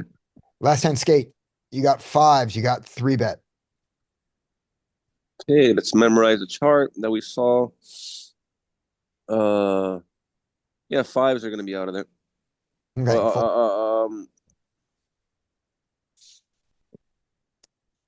Okay, so the ace queen is a fold. Right. Yeah, I'm gonna fold it. Okay. So ace queen is a fold. So ace queen is a fold because it's dominated all the time. Yeah. Because you're up against ace king and kings and aces and queen queen. And so when you hit your ace or your queen, you're fucked. Sometimes you're not, but I mean, you can't. And it's easy to lose all your money with that, right? Your fives are not dominated. They're easy to play after the flop because you're going to get a set or you're not. I should know this. God, why am I Yeah. getting so much wrong answers? I think That's okay. That's okay. So that's our logic here is you look at you look at sort of each region and say what, how does this respond when it's up against the better hands? Because his hands here, his 3-bet hands are concentrated. Let's go here. We hijack, he 3-bet us. Here we go. We does this and he, not you. And we get 3-bet, right? So let's look at his hands he does it with. Pure. That's his pure region right there. A ton of this. So the Yeah. hands that are miserable playing against this region here don't want to play. Then he has a little bit of this to fuck with you. Is Okay. that weird that it does that more with 6-5 than 7-6 and 8-7? I would think it would be that less because you block his bluff. That's Is 6-5. block Yeah, the then 7-6 doesn't block it. You're able to push.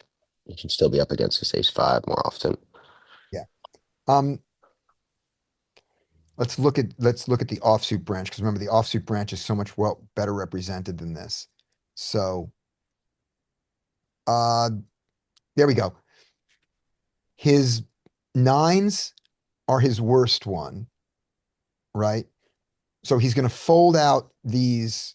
This is your hijack, right? So your hijack has got a bunch of suited nines. So this being the bottom, when we 3-bet, the hijack is going to have to fold some of his suited nines, right? Yeah. He's folding along here. So the last card that we want to have in our low bluff land is a 9. Yeah, but I was thinking like 7-6 and 8-7 would be the best. And 6-5 would be better to call with. Yeah. So that gets us the logic of why the 9-8 doesn't have it. That's why your 9-8 isn't doing the 3-bet. Now that gets violated by the 10-9. Guess 10-9 is just good enough. 8-7-7-6-6-5-5-4. He I don't has think we'd want to do this more with pocket 6s, 7s, 8s, but probably not really as much. And then 6-7 and 7-8, and then 6-5 and pocket 5s and 5 push suited we would just want to call with. well I would think. the thing that good players have learned that bad players didn't know is the value of 3-betting these small pairs pre is fear. It's just you're afraid to take fives post flop. Mhm. These are I was easy. thinking more as long bluff lines though. Yeah. Like Right. But I'm saying is that when you bluff this, you have to get a 5 to be able to continue in your value range. There's all kinds of things that 5-6 suited can get mhm. that Okay. go on in and cooler aces. It's all kinds of ways to beat aces with 5-6. There's only one way to beat it with fives. So these hands rarely 3-bet. And that's going to be true across your small blind also, your 3-betting range. You don't play them as much, but your button. These guys just like it more. I didn't mean Right. Now, skate yeah. So here we the go. rabbit hole. Yeah. So skate. So the idea is when you're the guy facing this 3-bet, he's got a lot of these hands here, these really good hands here. And the hands that hate being against these hands are these hands here. So we have to fold all this here. But these hands, they can play. You're going to hit a 5 or you're not. You're going to hit something good or you're not here. Mm. And then your 9-8 has that freak thing that when you get your straight with 9-8 of 10 jack queen, you get coolered by ace king. And so in 3-bet pots, 9-8 is like a freak that it goes away. But this is your picture here of these can continue. And then they fold on a lot of flops. And then ace 5, you know, and you know why ace 5 is different than ace 6, ace 7, ace 8. So you look at this and you go, okay, I guess suited aces are good enough down to about ace 9. This one mixes. Then your ace 5 and your ace 4 jump in there because they're the best of your wheels. And these are your worst ones. We lose all of the offsuit branch. And then we just play on with suited broadways. That's where it comes from. And you're going to see something similar. Let's go all the way to under the gun we raise. So low jack -1. So we have a very tight range here. And now when the big blind folds us, because he knows our range is tight, so he has to be even more up here in this. He loses a lot of this. So he's only the best stuff here, plus some bluffs, plus some bluffs. But he's concentrated here. And then we respond with all of this folds for the same reason, right? Now, more aces fold because more of them are dominated. We decide that only ace 10 is good enough. Still a little bit of the wheel. And the ace 4 is less of it because he had to be even stronger there. But look at the pocket pairs. They don't all fold. They can play on because they can play for a set. And the same with your suited connectors. We lose more of the Broadway ones, but we still there with the gappers. I mean, with the direct connectors we play. And then why Queen Jack is here, I don't know. I don't know why Queen Jack. Maybe it's because it calls some of the Queen 10. And if you shove, I don't know why that is. And Yeah. this is 8 max, no rake, right? This is 8 max, yeah. All right. And that means there's no rake, right? Yeah, right. So with that in mind, here we got 5s. What do you want to do? Call. And what do you want to see on the flop? No Broadway cards. 9 and below. Yeah, and it's pretty much a 5. Yeah. You know, if he bets any decent size and you don't have a 5, you're just going to fold and be done with it. Unless the board is some freak 2, 3, 4, something like that. Mm-hmm. Yeah. Is he 2 We call. 5s? So we just call. And we get a terrible flop. Fold. Yeah, he bets small and we just fold. We just fold. And that's fine. Well, that's what All right. happens when you miss a few months of study sessions. Yep. But we're reminding you. Okay. Thank you. Cool. So good to see you guys. I'm going to stop the recording. There. Oh, Skate, anything you want to say before? Oh, wait. A lot of code, man. There we go. Anything you want to say, Skate? I want to say thank you, boys and girls, ladies and gentlemen, for joining us today for this spectacular, wonderful study session. May the poker gods be with you all.